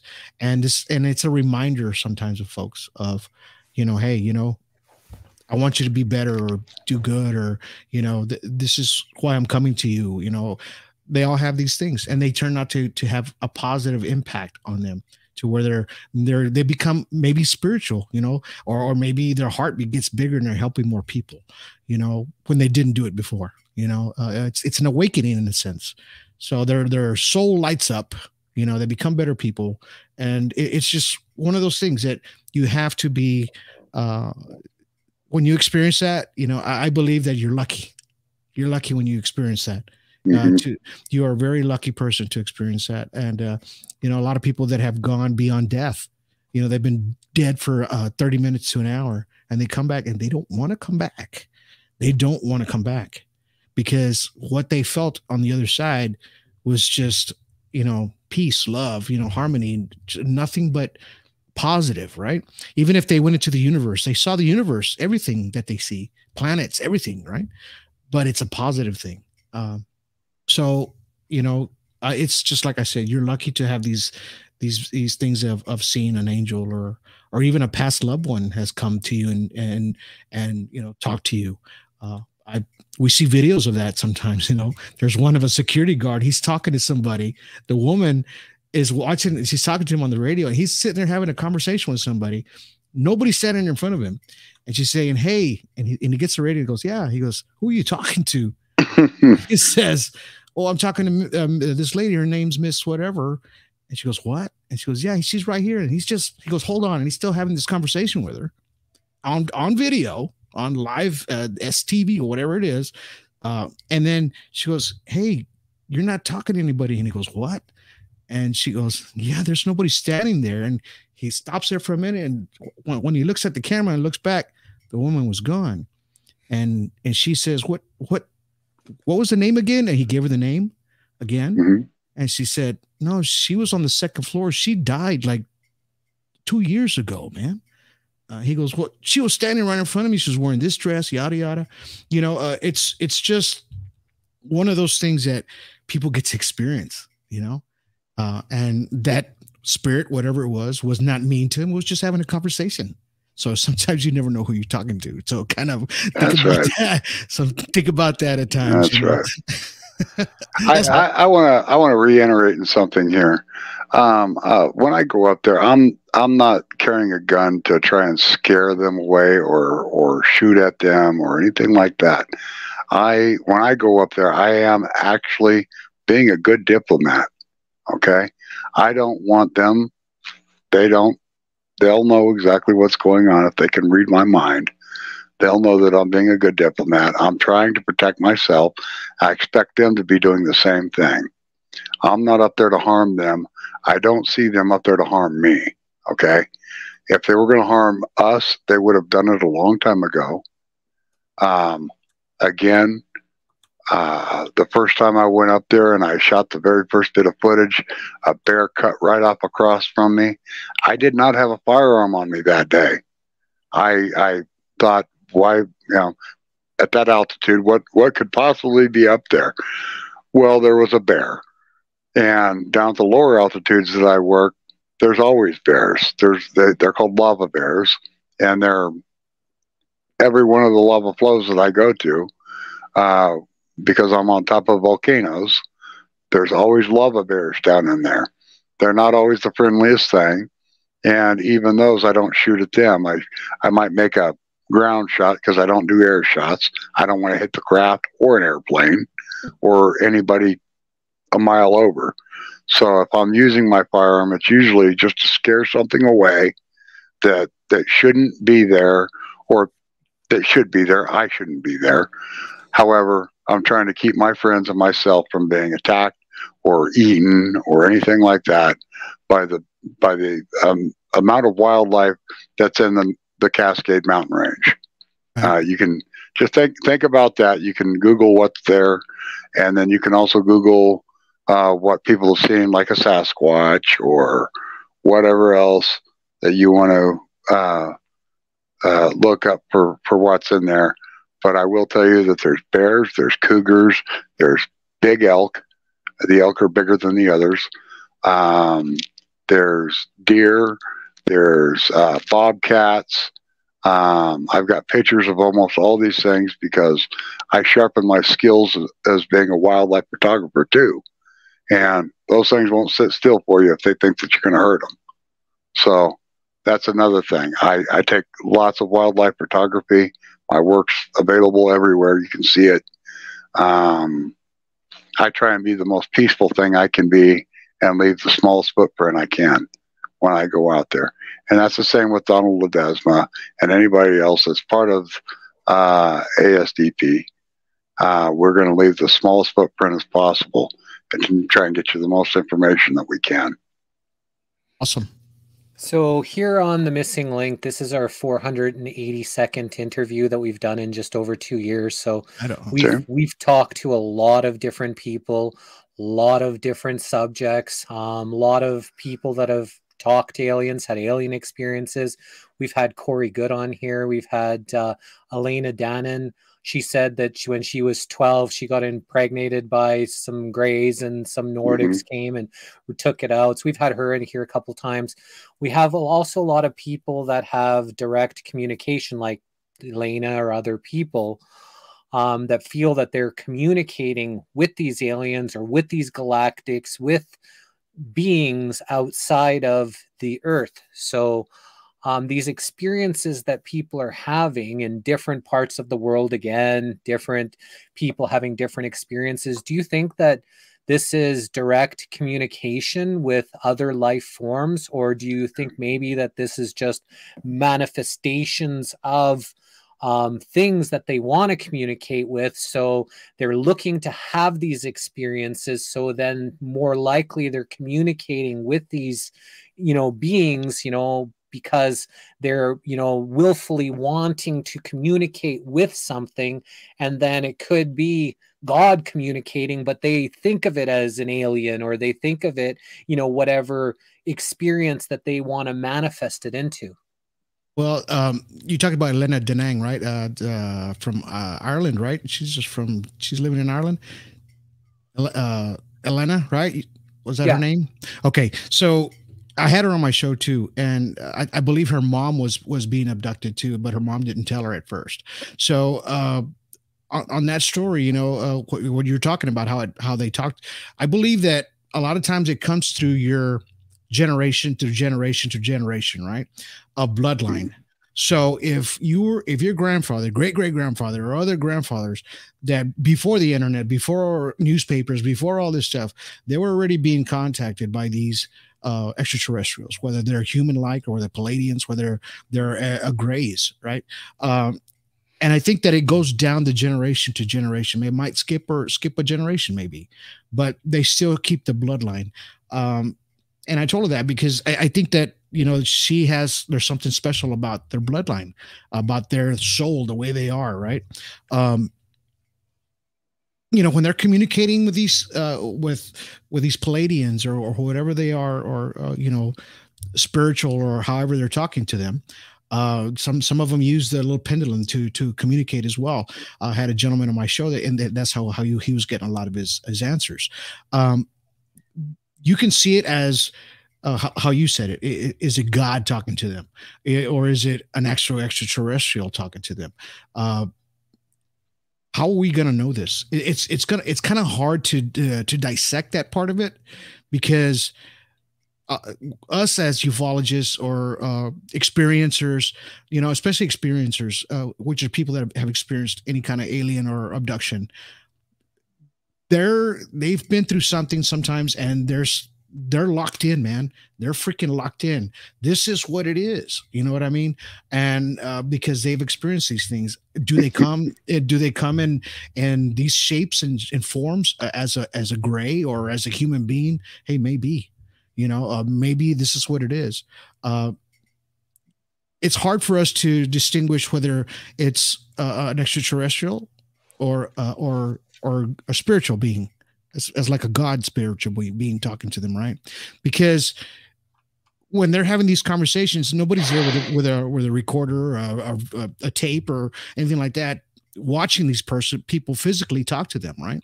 So automatically people say, well, we didn't see it. We hear you talk about it, but are you crazy? A lot of folks think that you're nuts for talking about stuff like that. Well, you're not, because as experiencers, right, they've gone through something traumatic. Sometimes it's nice. It's a nice meeting, Billy Meyer, it's one of those things that you have to separate. You have to separate it at times, but it's up to you, man. That's really up to you as what you experienced to say, okay, did I experience the spiritual thing, or did I experience an extraterrestrial by the way they're talking to me, or is this a demon talking to me? Right. So that's really up to the individual to make that determination, not us, because we're not the ones to judge on something like that. We're the ones that help you figure it out sometimes, because sometimes you can't figure it out because you're so deep, because you're focused at that peak point. This is what it is. This is what it is. We've talked to many people. Terry has talked to experiencers, people that have gone through alien abductions. This is what it is. This is what it is. And they're stuck in that mindset, right? Because you're locked. They're locked in. They're locked in, man. And there's nothing wrong with that. But it's up to that. It's up to that person to figure it out sometimes. Personally, I'm locked into this. I haven't been able to shake it since it started. I've tried to learn everything I possibly could from the moment it happened. I've studied over 500 hours of Dr. Leonardo Suskind's quantum physics and physics. I've studied geology, photography, videography, to try and make things, when you take a picture, it stops time. That's what photography is good for, mostly. And when you record it, you can stop several moments of time. You can also go back on that and learn from that. The other things I've learned from this was patience. You go outside and you could be sitting there for hours and never see a thing. And then all of a sudden you get one thing that passes by, it poof, like a flash of an eye. You might get it in part of a frame out of you get 10 sections of one frame. You might get out of one section of those 10 as it passes by. And you learn how to analyze this stuff.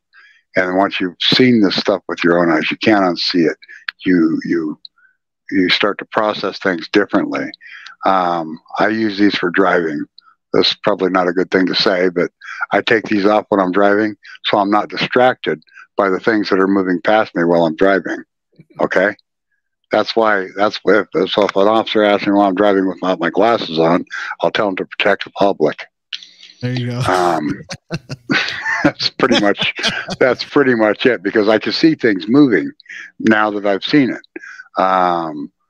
I learned after thousands of hours of doing video, looking at and reviewing and seeing other people's videos and my videos, and did you see that in my video? And then you got to watch a 10-minute video to get that one split second that they're talking about, and it could be 5 minutes in. These things, it's like a freeway in our skyline. If you put a camera, if you speed up the iris on your camera, and you speed up how fast that thing's moving, you're getting a slow motion. So that's what I like to do. Is I like to speed up and get a slow motion going, and you can see these things flowing past. There's other times where I might just pick up my cell phone and aim it to the sky, and you see a flash. You see just a little flash, and you don't know what that was. But then you go back on the video to that moment of the flash, and bam, you've got something that's completely covered in hydrogen moving by that wasn't there a second ago and is not there a second after. So now you've got a craft going by. And I've actually analyzed that. I've got a few of those that I managed to catch like that. I'm not sure if it's in the documentary or not. It might be in the next one. There's an actual, I don't know if you guys watch Skinwalker Ranch, the show. There's an actual episode. I can't remember which one it is, number 8 or something like that. Somebody actually got the footage off of YouTube, right? And there's a spot where the camera is facing like between the canyon, a canyon and a wall of some sort. Mm-hmm. And within that spot, you see a craft within 1/10 of a tenth of a frame, and you see the craft going across. It's a beautiful looking craft. It's a UFO going across the screen, and it's at ground level, man. It's at ground level. Mm-hmm. So you're kind of looking at the craft go, but 1/10, and they had to stop each frame. But you know what? Why it looks so clear? Because they shot they shoot that documentary in 4K, 5K, and they use high resolution. So it's easy to slow down footage like that and to catch that craft as it's going by. Now, you would have never seen it. Never. It's like you have to look for it, man. It's like people look for orbs. That's a blink. It's just a blink. It's just a blink. Some people think it's a bug going by, but it's not. You get an aircraft carrier past you at that speed, and it looks just like the same bug. So, and I took the photos, and I have those with me, so I'm going to post them up so people can see them. But it's that craft that's going by, you know, and you can't catch it unless you're really looking at it, and you have to stop each frame. Sometimes, like Terry says, sometimes you think it's a bug or a bird, but it's not. You have to stop each frame. Make sure when you're shooting, if you're shooting in a professional camera, because I use a lot of professional cameras, that your speed, your shutter speed is raised way up high. So that way you are able to catch these crafts. That's why a lot of our cell phones were able to catch these crafts now, because our cell phone shutter speeds are 22,000, man. That's fast. That's good, man. That helps us out. Yeah, it helps us out a lot. The faster we can get that, the better, actually. I got a quick question for Donald here. Hey, I'm curious. Are you going to get a new gel tattoo for that Facebook time? The which one? Oh, you know, for doing all that time, Facebook gel. You getting a new tattoo? Yeah, a new gel tat. Oh my God! Says I was in Facebook jail. every time we show disclosure, they're on us. Yeah, you need a Medal of Honor. That's what they've been. Medal of Honor every time people get put on some of this. But I just wanted to welcome everybody from your Alien Strand audience. You're streaming to your Facebook. Also, you're streaming to your Twitter account. We've got around 100 people watching live right now. That's good. Here. And, you know, we're streaming to our Facebook, to our Thank LinkedIn, you guys. to our YouTube, to our Twitch, to our Twitter, to our Rumble, and then as well as to a couple of your accounts. So, but most of the comments on this program come in from our Facebook. And there's a lot of people in the audience here that have had alien experiences, that have pictures. We've got Angela Stats here. I need someone to look at my portal photos and video from my hall and things. Perfect. So maybe after you guys are done, or when you guys have some time, go through the comments on our Facebook, and then maybe contact some of the people with some interesting, you know, comments, or maybe you can get some information from some of the people, because it seems like, you know, there's a lot of people that have these experiences, have these stories that, you know, may be great to connect with.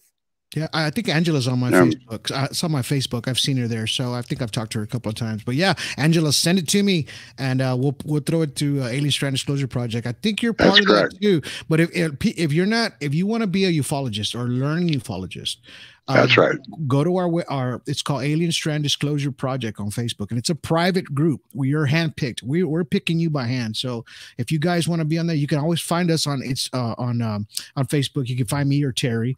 Shoot us an instant message that you want to be part of Alien Strand Disclosure Project. You know, just a group. You're not being part of the web team yet.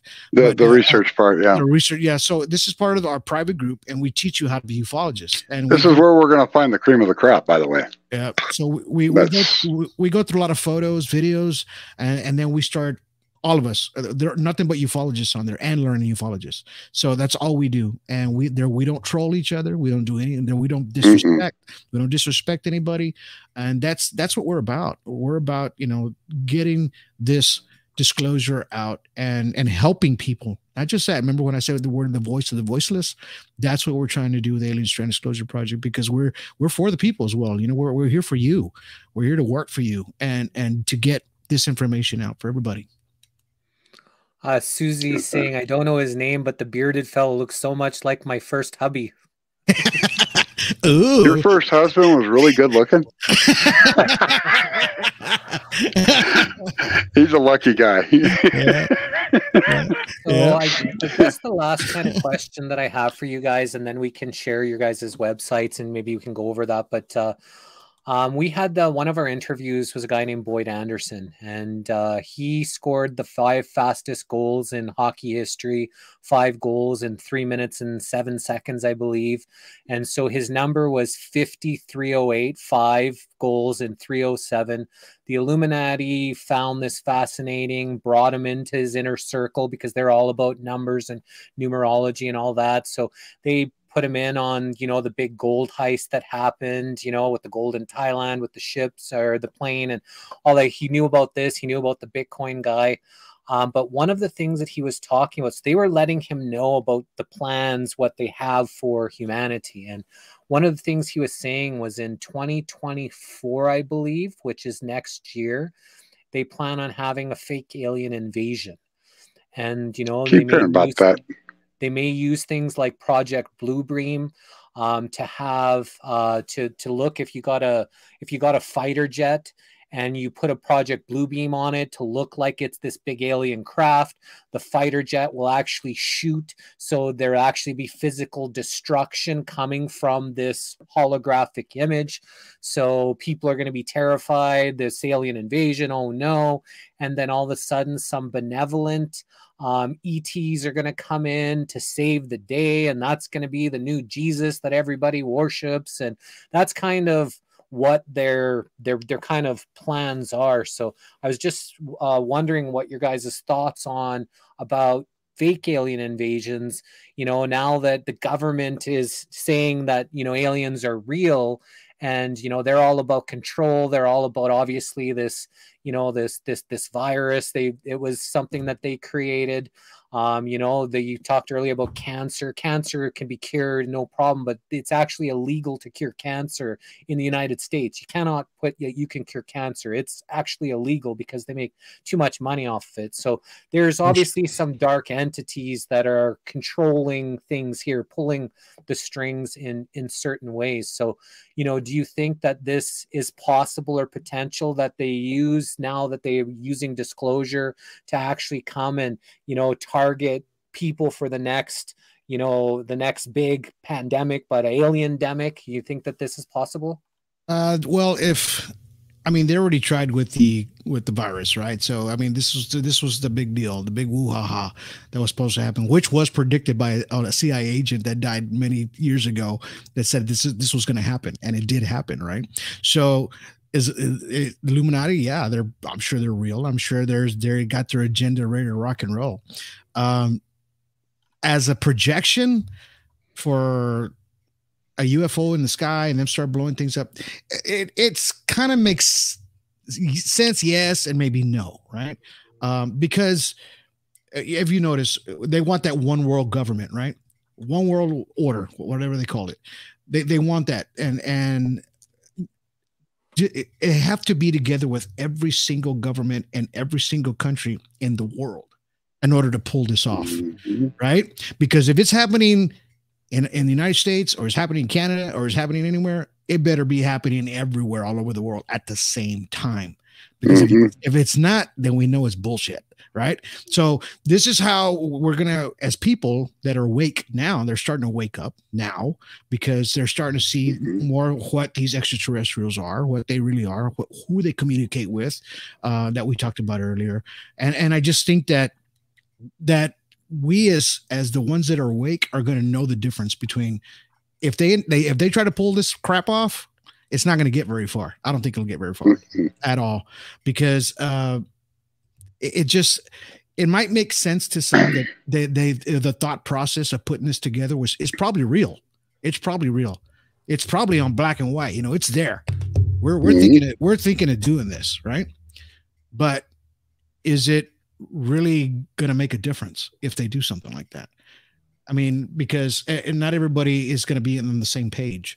Is there a lot of sheep out there? Plenty, but we're not.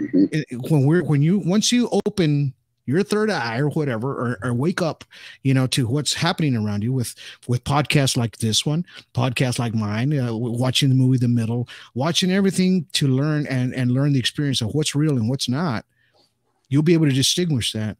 But as far as them putting this thing together, it's probably there on black and white. Yeah, it's probably there. But are they going to be able to pull it off? Me personally, I don't think they will be able to. They'll try, but it better be all be happening at the same damn time all over the world. Because if it's not, then we're not all going to fall for it. You know what I mean? Yeah, it will be obviously a worldwide thing, and they already have every country on board. Look at what happened with this last 3 years, how basically, and there was a couple countries that weren't, and their presidents were killed, they're assassinated for not wanting to go along with it. So, and as well as look at Antarctica. You know, it seems like, oh, there's conflict between China and America and Russia, but how is that every single country has signed a treaty to have Antarctica as this protected space? Because they all work together, and these conflicts are just manufactured to sell more bombs and guns and tanks, and, you know, to keep the population at a lower level. So I believe they already have most, if not every country aboard. So for them to pull something off like this, you know, it is feasible because, you know, they, like I said, look at what happened this last 3 years, how everybody just, you know, obeyed, bent over, and stick the poison right in my eye. You know, it's like, you know, it was pretty eye opening. But like you said, that I think there's so much people that are awake and aware that they're, you know, this last 3 years has really opened a lot of people's eyes to what's going on. Can they do something to make people afraid? The aliens, if it's real on the earth, all of a sudden we're being attacked by all these aliens, whether it's real or whether they're doing it, will that make people afraid? Probably. You know, if they do it on a big, wide scale, could they make it realistic where everybody's afraid? I wouldn't, you know, doubt that, you know, put it past them that they could do that. So, you know, who knows? Buckle up. You know, this next few years, I think, is going to be very, very fascinating times for us all. The two places that take most effect will be within religion and politics. Those will be the first two things that will come into question. The second or the third will be monetary, and why we're paying so much for all these different things that we shouldn't have to, like power, electricity, things like that. Once we start to learn the technology a little better, once we learn how to acquire it, there's going to be a lot of people that lose power in this world, and they struggle so hard. The Chevrons, the Exxons, the power company, the car company, the people that want to sell you insulation for your house, all the little things that we don't really need once certain technologies come in play. If we find ourselves learning something too fast, there's always somebody there to shut us down. Try and stop whatever's coming next. The guy that was trying to figure out how to turn a water into a hydrogen that will run a car, they killed that guy. You know, yeah, they did. They killed him. Because he threatened oil. That simple. The global control system. He threatened the global control system that they have on the oil, the energy. They keep people in control by that. Exactly. I was brought up as a solar person. My father.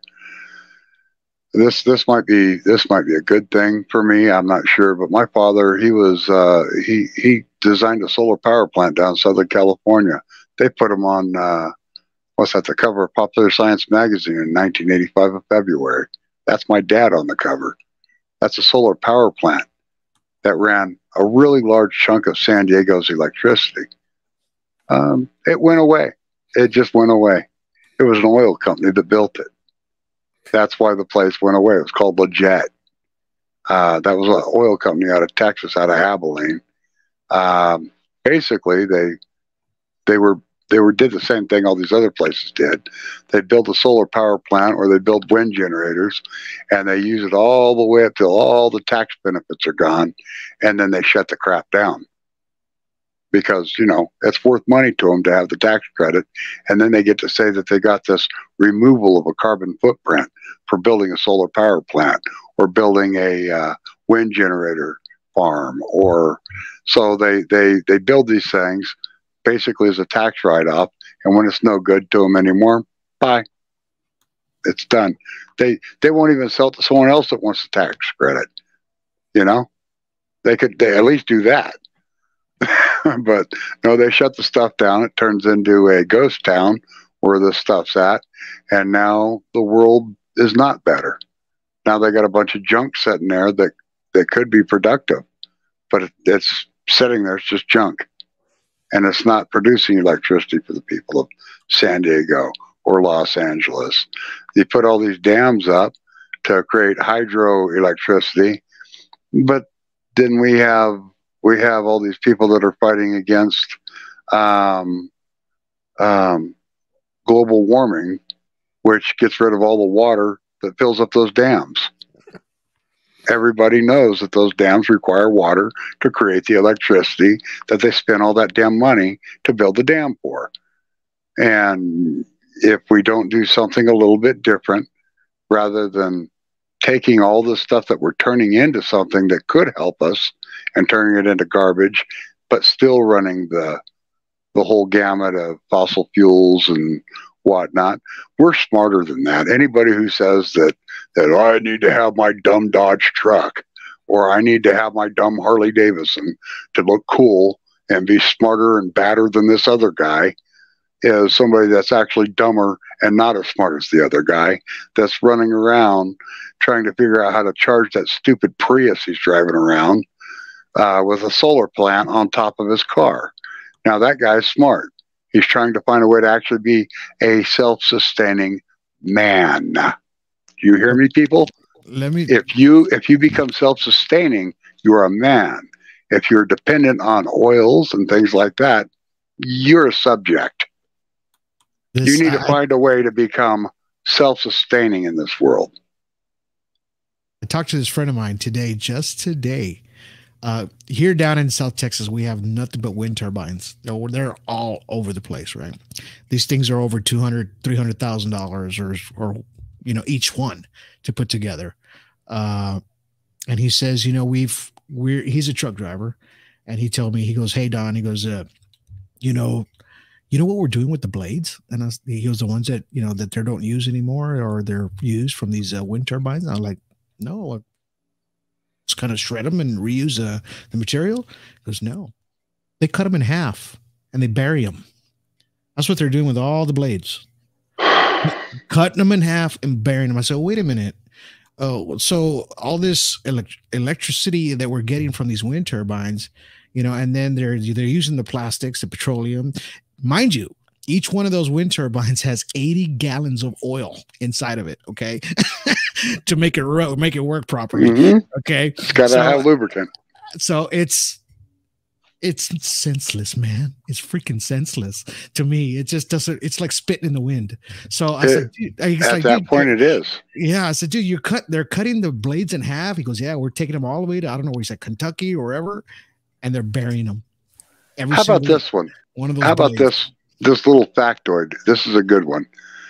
The United States Navy, for example, they go out to sea. They do what's called West Pack or East Pack.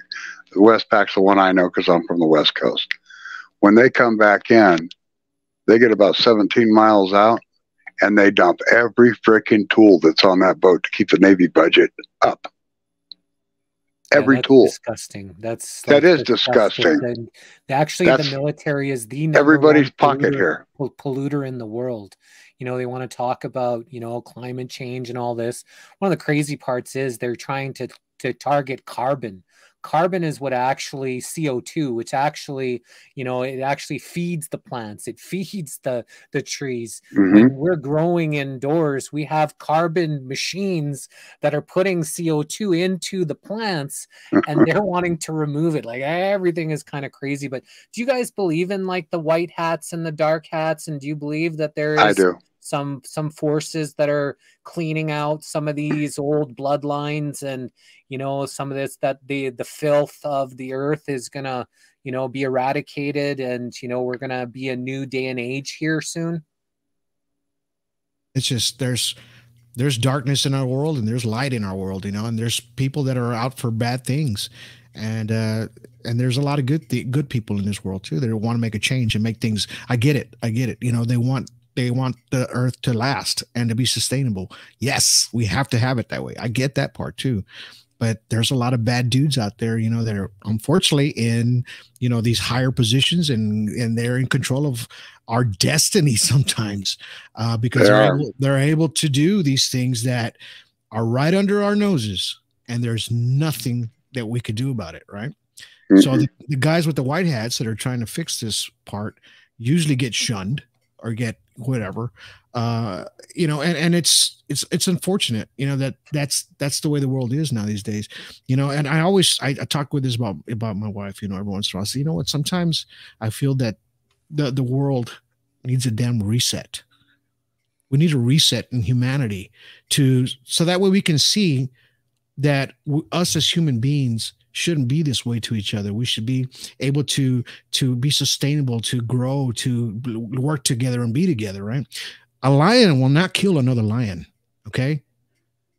They will not. You know, they'll maim each other, or they'll fight, but they will not kill. The human being is the only one that will kill its own kind, right?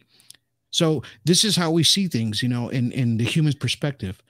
We have to make sure that we stop a lot of this crap that's happening, or these people in black hats, or whatever you want to call them, that don't want to be that are just polluting our world and our earth. And you know, us as human beings, a lot of us have kids and children, right?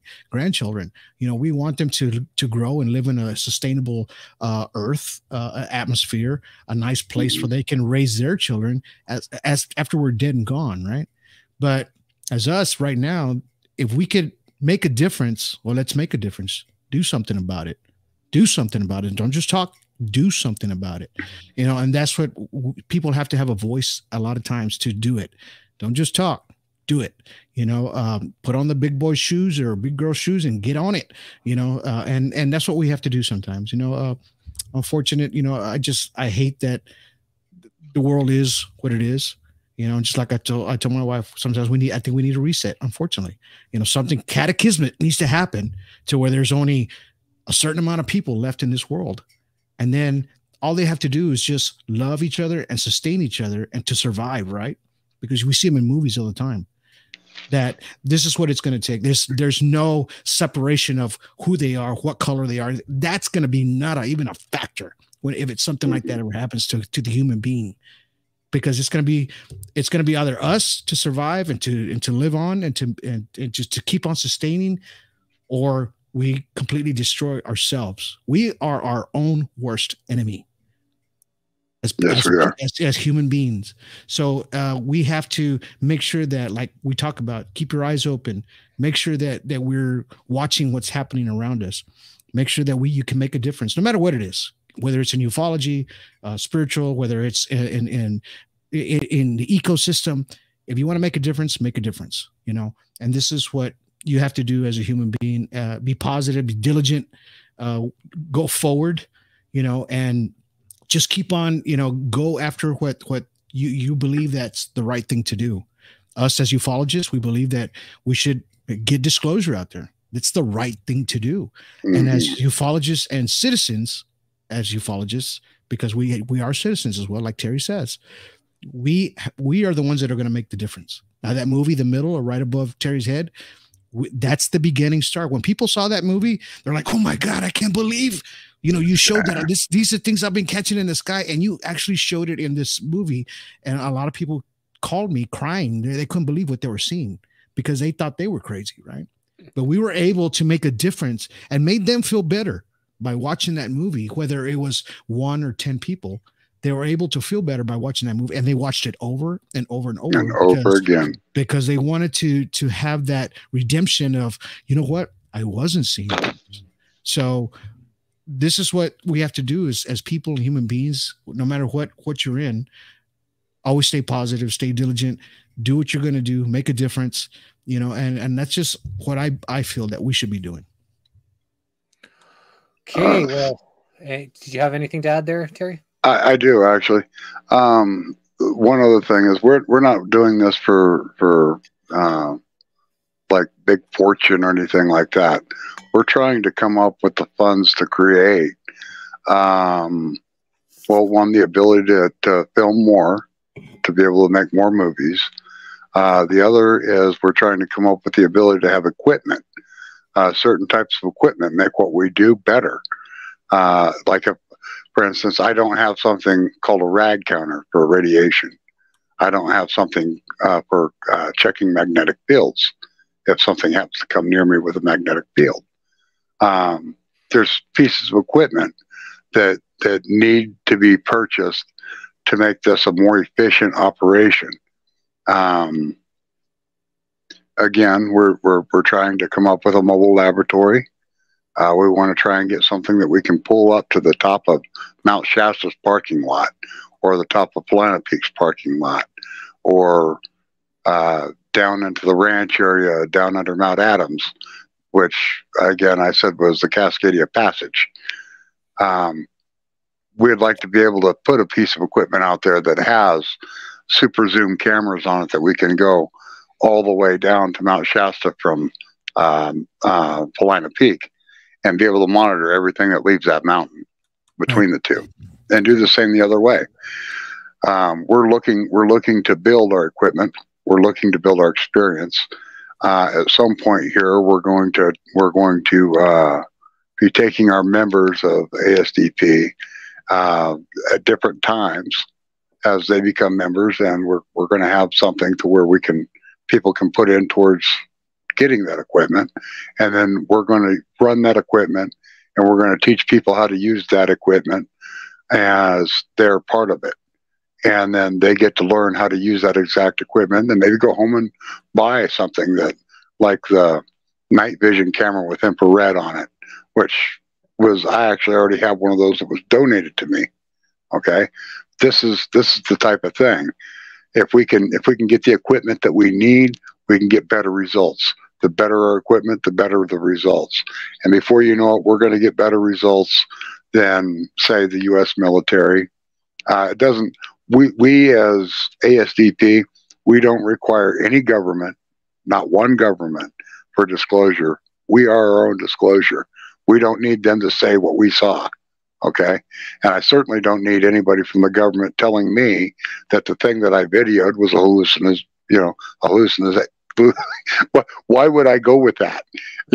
I'm trying to show you a video and you're telling me I'm hallucinating. Okay. Why would I go? So I'm going to go over here to this group of people, and we're going to analyze this hallucination the government said I saw, and we're going to come up with, a better answer than you're seeing things, or the Navy was there, or I just had a government official telling me that the military was doing maneuvers at 3 o'clock in the morning over our town the other day. And I said, "Did you Google me yet?" And he goes, "No." I said, "You better do that. We'll talk in a minute."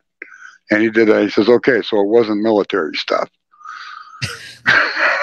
I know what I'm seeing. I know exactly what I'm saying.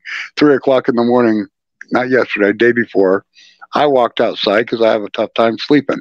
Okay. I got nerve issues in my leg. So I wake up at 3 o'clock every freaking morning, and I can't not do it. So I just do. I went outside, and I happened to see right over the top of Paulina Peak a great big fireball. I want everybody to know that fire in the sky is exactly what some of these look like. So it looked like a fireball, like a campfire. And it was right over the top of Paulina Peak. And then it went down and it disappeared. And then I figured since I saw it, I might as well stay outside for a minute. Didn't have my cameras, which sometimes I do, sometimes I don't. This time I didn't. And then I see it light up again over the top of a place called Finley Butte. It gets real big. And I'm talking like in my skyline, it's like the size of my truck in my yard from me, but it's like huge out in the distance. And it went back down. And then it went way high up over the top of Finley Butte, and it got real big again. And it started to drift off, and it went out over the top of a place called Fort Rock and Hole in the Ground. Well, you can see Hole in the Ground in our documentary. We went out there. I made it a point to take Donald out to that 1 mile across crater out in the middle of the desert that goes, what was that? Probably almost a mile deep. Yeah, it's pretty deep. It's a big crater out in the middle of the desert. Anyway, this Beautiful thing went state. right over the top of that, and I contacted. That's over in a place called Lake County, Oregon, and I contacted because I'm supposed to do this. This is the way you're supposed to do it. I contacted the Lake County Sheriff's Office, and I let them know what I seen. They sent me back with Bureau of Land Management enforcement, and I gave Bureau of Land Management my report. I asked Bureau of Land Management if there were any cattle mutilations over or at that time frame, and they responded no. They heard about my work with Crook County Sheriff's Department and decided at that point that from now on, U.S. Bureau of Land Management Enforcement will be collaborating with ASDP ufologists. Crook County is about to lay every one of the cases down in my lap so I can see everything that happened in Crook County. Right on. I'm going to be working directly with their detective and my team, as well as after we're done with this, I've also got that other deal where I'm going to be working at the top of Paulina Peak with U.S. Forestry's archaeology department. Their new archaeologist, her name's Jenny, I think.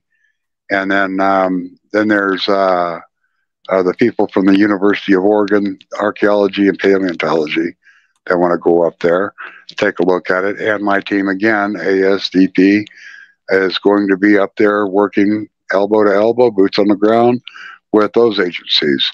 We're going to be working with what is going on here is ASDP is going to become a forefront in ufology, and we're going to be the ones that step forward first to say, hey, let's investigate this together. I tell all law enforcement that since they are the badged investigator, that they are in charge of the entire investigation, and I am only there with my team to assist and give them any information that we come across to make their investigation easier, and that we are going to report this to the general public as to our response to disclosure. And that's where we stand. We're united around the planet as ASDP ufologists, and I look forward to collaborating with every agency on the planet. I look forward to actually working with MUFON. You're going to be seeing a lot more of us, everywhere. Everywhere. It's nonstop. Yeah, we're everywhere. Yeah, just in the next couple of years, I foresee you're going to be seeing us on newscasts everywhere, because what Terry's telling you right there it's going to be big. So, like you're seeing our website right there, Alien Strand Disclosure Project, it's going to give you all the information. We even have some disclosures there that a lot of things that were disclosed by the government that you can download yourself on that page. So it's all on there for you guys to see, and you can call a representative, like it says there on the top, when to contact us. It's got one of my podcasts, my latest ones on there. So it gives you a lot of information. So at the very top of that page, if you're on the web like you are right now on the web, you'll see that. If you're on a cell phone, you'll see the little three dots on the very top. Right here's where it just kind of gives you the information of us, of what we're trying to do, and a couple of reviews. And if you go where it says more, you see that more on the top on the right side. Open that up, and you see where it says declassified docs. Click on that. See that? Okay, so that. If you go scroll down, all those those are declassified documents that sometimes people are kind of searching for. This has a lot of information on there. It breaks down a lot of things that the government were doing, scientific studies on people that get burned by radiation, things like that. And it has a lot of broken down pages on there. So, and there's also, the Roswell letter that was actually deciphered, the parts that were scratched out, that's on there as well. So you could see all that on there. You see where it says Roswell 1947 clarified. If anybody downloads that, because you click, it's going to download it. So, but anyway, it's going to actually download the page for you as a PDF all those are PDFs, and it'll give you all the research on some things that you're looking for in ufology. So we have that on this page as well. So it's going to be very informative. We're going to start putting up the data as it comes in, maybe once every couple of weeks, we're going to throw the new data up there. So I hope people go to that website, check it out, because that's what we're doing. That's what we're trying to do for everybody, and just trying to get disclosure out there as much as possible. Right there on Led's Production Films on my page, Led's Films.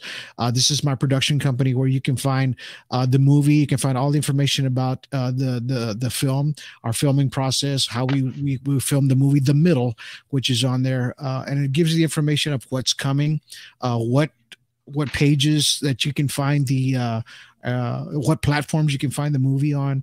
Right now, I believe we just landed at 15 platforms, so it's going to be all over. We're being seen all over the world, actually. So, and there's some folks that they can't see it in different countries because their platforms won't allow it. You can actually download it from this page. It's a different fee for it, of course. And it's got reviews of folks on there, and the people can actually get all the information from our films on The Middle. And then I think closer to the bottom, you'll see the new trailer for The Middle 2 that we're putting together. At the very bottom of that, there's The Middle 2 right there. So we're getting ready for that one, and that's going to be coming soon. So there's the trailer on that one. So that's a pretty cool trailer to watch. Let's play Check it out. Go for it.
Wow, that was awesome. Yep, that's coming soon. So get ready for that. You do great work. Too bad you didn't have more time. We could do something for the Missing Link opener. I love your skills. Thank you. I edited the whole movie of the Middle, so I'm going to be doing all the editing mostly on this next movie because I already know the vision that I'm looking at, and I'm trying to tell the story. I'm trying to tell the story. After a while, maybe later on. Hell of a director. Yeah, I'll get a lot more people involved, and we'll be able to. That music is wow! It's powerful. You did a great job with the music as well. Thank you. Yeah, he's a really good director. I'll tell you that right now. He can really get people motivated and get people. When you think you're kind of at a loss for things, he can actually kind of get you back in the right mindset fast. I remember there was one point where we had done, I think it was 2 takes. It was only 2 takes, but we were on the edge of the big obsidian flow, and then we had a large crowd gathered around us while we were filming, and everybody was real polite and waited, and they just watched what we were doing. They couldn't believe what they were seeing. But we are in the middle of this giant obsidian flow, and there was this one little old lady just sitting there just being as patient as she could be. And when we were all done with everything, we didn't talk to anybody but her. Me and Ledesma walked over and sat down on each side of her, and we just started talking with her and said, "Did you enjoy what you saw?" And we had a good time. And that lady was so happy to got to see something, witness a movie being made. She and nobody knew that it was happening. We walked up there with the cameras, and we were trying to trying to not be really noticed what we were doing, because there was this. It's one of those areas where there's a lot of people. This is one of those old strongholds for the Indians up there. You have to learn the whole damn history of the area before you can make a documentary. That's right. Crazy. So I learned the entire history of this whole state, actually. But right over in this particular area, I know everything about the Native Americans from the beginning of their time here. And you end up learning things about other tribes as you keep going east, like the Azenazi and things. It's amazing the things that you get to learn when you go to make a documentary. And you have to know, because I had to make sure that this thing that was on the top there wasn't put up there by Chief Polina. Okay, he had no idea it was even there. He didn't know. His tribe, he knew it was a sacred place. He just didn't know that was there. So in the movie, you'll see us walking, because we're 8,000 feet above sea level. So we had to hike down a bit. It took us about an hour to get there. So if you see, there's that part of the trailer where Terry says, "Well, welcome to the Cascadia Guides. We're here." Right? When you see us walking, it looks like we're walking on sand dunes, and we're on the side of a mountain. But that's how thick that it looks like sand, but it's actually granules of rock and ash, and all kinds of stuff. Yeah. So what happened? We made the determination when we saw that geoglyph on the top of that mountain. Now, mind you, this thing's about as big as a 2-story house. Okay, so this is how big this thing is. The geoglyph on the ground. What's a geoglyph? A geoglyph is a rock formation that how they picture.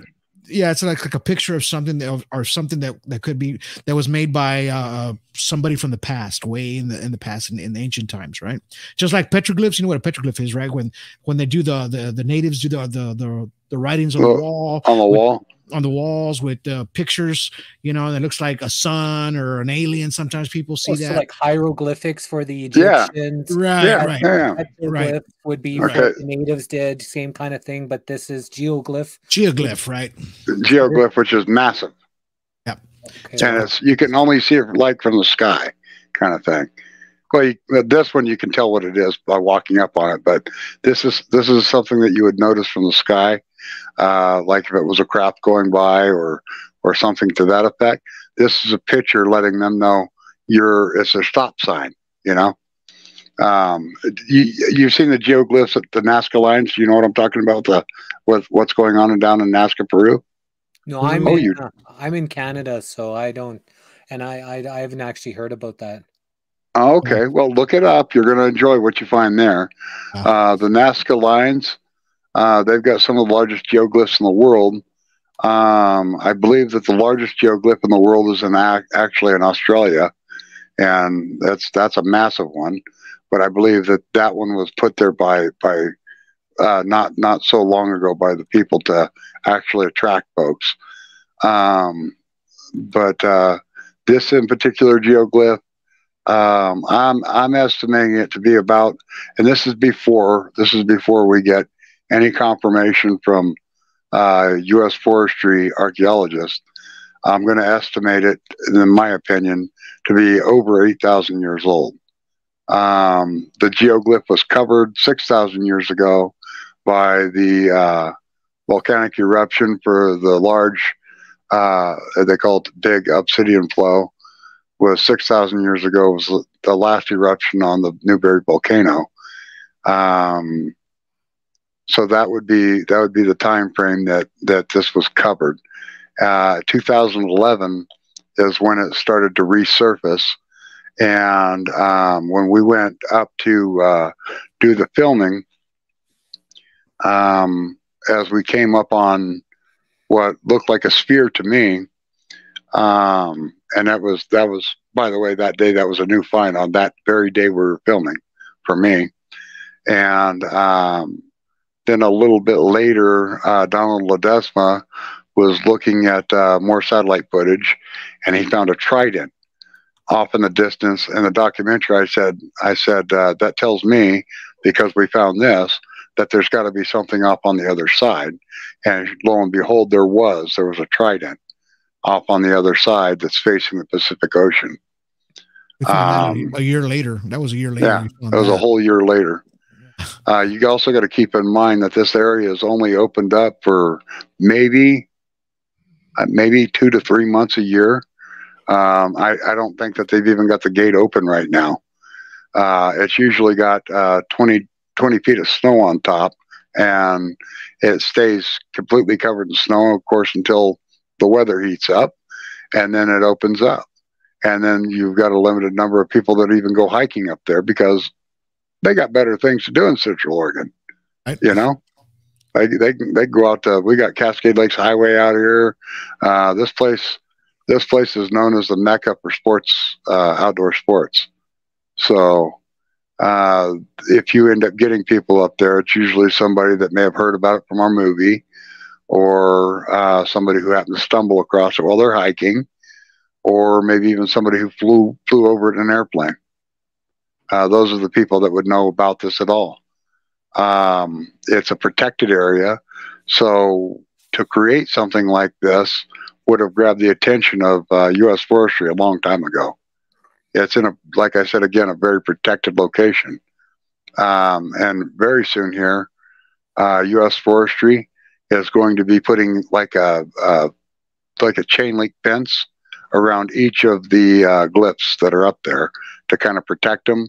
And they'll be putting in kind of like a game type camera or fixed cameras to watch if anybody's tampering with them. These were the promises I was getting from U.S. Forestry. Chris Hamill, you see him, he's commenting, he's actually in our film. He's from Australia. So he's another ufologist up there that he represents Alien Strand Disclosure Project as well. But in Australia, yeah. He is also a lead singer musician for the band called Cornstalk. Oh, he sure is. And he's a very famous guy. Very famous guy. I'm serious. He's a famous guy, like ZZ Top is. ZZ Top is here. Yeah, he's just as famous there. Yeah. He won awards up there and everything. But he became part of our team as well because he's he did. And in ufology, he's a humble person, beautiful soul. You know, you can't ask for a better person to be on your team. And he's one of the nicest guys.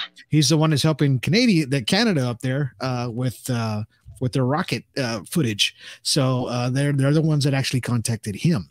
Right. So he's going to be helping you guys up there with your rockets and all that good stuff that's going up there. So make sure that nothing hits the rockets as they're flying by or any UFOs out there, you know, because we want your space program to go just as good as ours. You know, keep it going, man. We need you guys, everybody to go up there just to, you know, give us some more information on what's up there in space, you know. But Chris, he's a great guy, you know, we love him to death, you know, and he's just a very special part of our team. He's been with us from the beginning. He's in the documentary, like I said, and I hope people can reach out to him. Now, he's the guy, too. He's the guy, too. If you got footage, you reach out to Chris Hamill. He'll actually break it down in spectrogram. He'll put it all in spectrum, man, for you. He's 100% my go-to. Yep, that's Terry's guy. So if Terry catches a UFO, he sends his footage to Chris Hamill. Chris Hamill breaks it down for us, analyzes everything for us, all the video or photos, and he shows us the craft that's sometimes you can't see with the naked eye. He's magic with a computer. We have another person called Anibal Caballero. He's out of Colorado. So you know, Pueblo, Colorado. He's the master. He's the master. My professor. Too. Yeah. That's my professor. These are the guys that, man, they've been doing this game for a long time and they've been studying. They're not out there like, you know, you have to look for them, you know, and with us, we are the connection between them.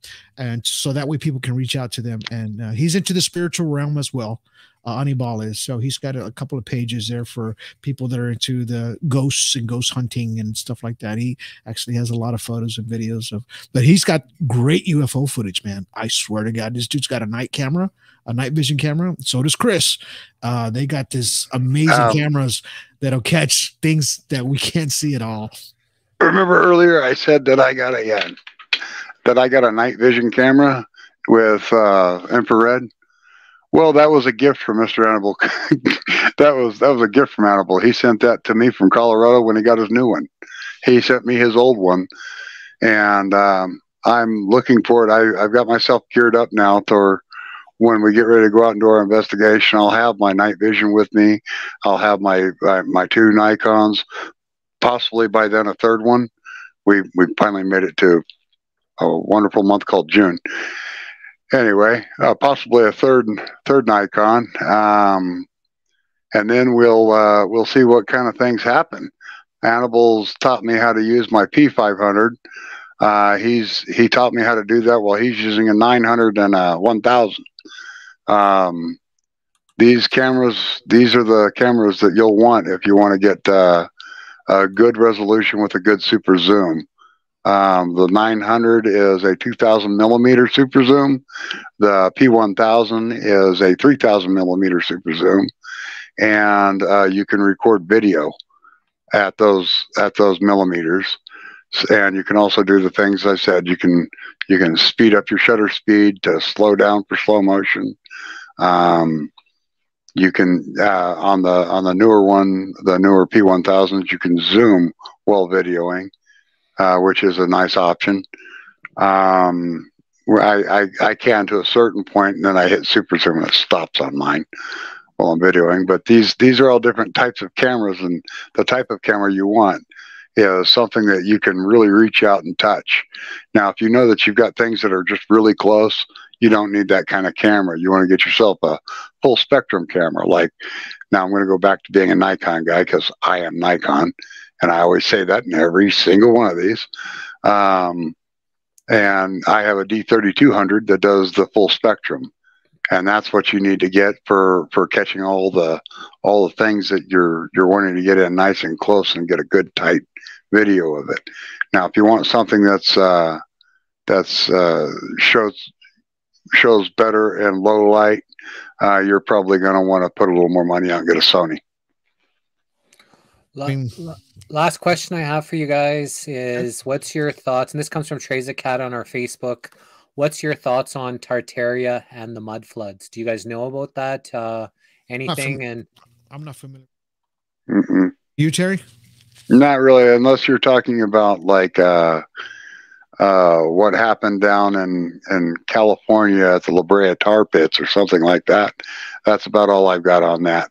Unless, you know, that'd be about as best I got for that. Okay, so we're going to wrap this up here.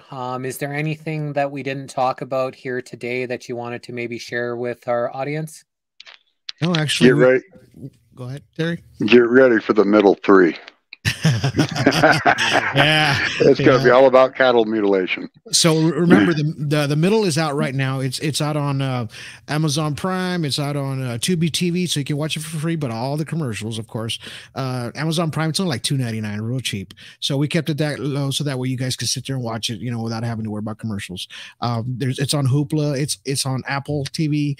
Our film is all over the place right now. We just added on 15 platforms already, so it's going to be everywhere, so anybody will be able to watch it. Unfortunately, it's not on YouTube, so you can't watch it on YouTube.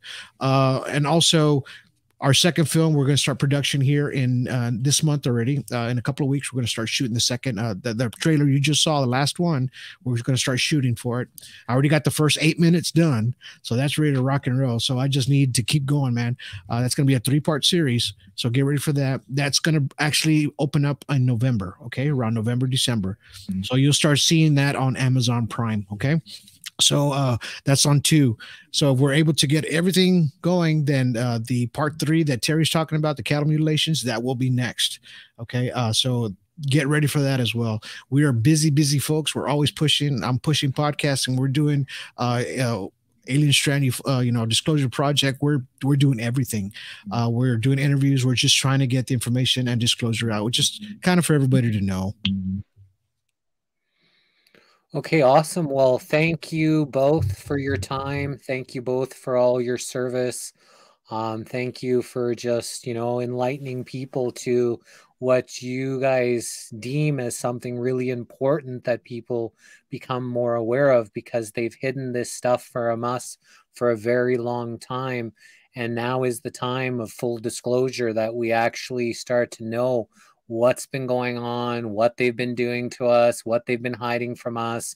No more legal secrets. This classified stuff has got to go out the window, and we need to, just become people again, where we can come together as, as people, where we don't have to be worried about each other. So good job, guys. This was great. I'm glad you guys were able to come. Thanks, Bradley, for linking us up here for another great interview. Bradley. And yeah, any final words? That's it. You just keep an eye out for Alien Strand Disclosure Project. Keep an eye out for our films. You know, please give us a like on everything, especially on the films, so that way we'll know how well the film's doing. And you know, it's great to get good feedback from everyone. But we love everybody, and we appreciate everybody. You know, that's here today on this show. And thank you for having us on your show, brother. I mean, we really appreciate it. You know, it took us a month, you know, to plan for it, but we're here, and I'm glad we're able to put all this information on your show. Susie said they need to come back. We have so many questions. Go to Alien Strand Podcast, and we'll be more than happy to do several interviews and get that out to you. I'm going to have to let everybody know that I'm about to fade out here. My power is about to blink on me. It looks like it. Yeah. It's getting a little dark. We're wrapping up here. So thanks, everybody, for all your likes, comments, hearts, shares, and stars. We appreciate all of your love and support. Next week on The Missing Link, we're taking the Monday off. On Tuesday, we have Vern Miller. On Wednesday, we've got Thomas Bain from Alpha Omega Energy coming back for a second time. On Thursday, we've got Dr. Ammerling. And then on Friday, we got Les Singer. So that's coming up next week on The Missing Link. I'm your host, Jesse Howell. Please write in your comments what you thought about the show. And we'll see you next time we see you on The Missing Link. Gentlemen, may the source be with you in all that you do. And everybody watching, may the source be with y'all. Love y'all. And we'll see you next time we see you back on The Missing Link. Bye, everyone. Bye, Donald. Bye, Terry. Bye. Have a great night.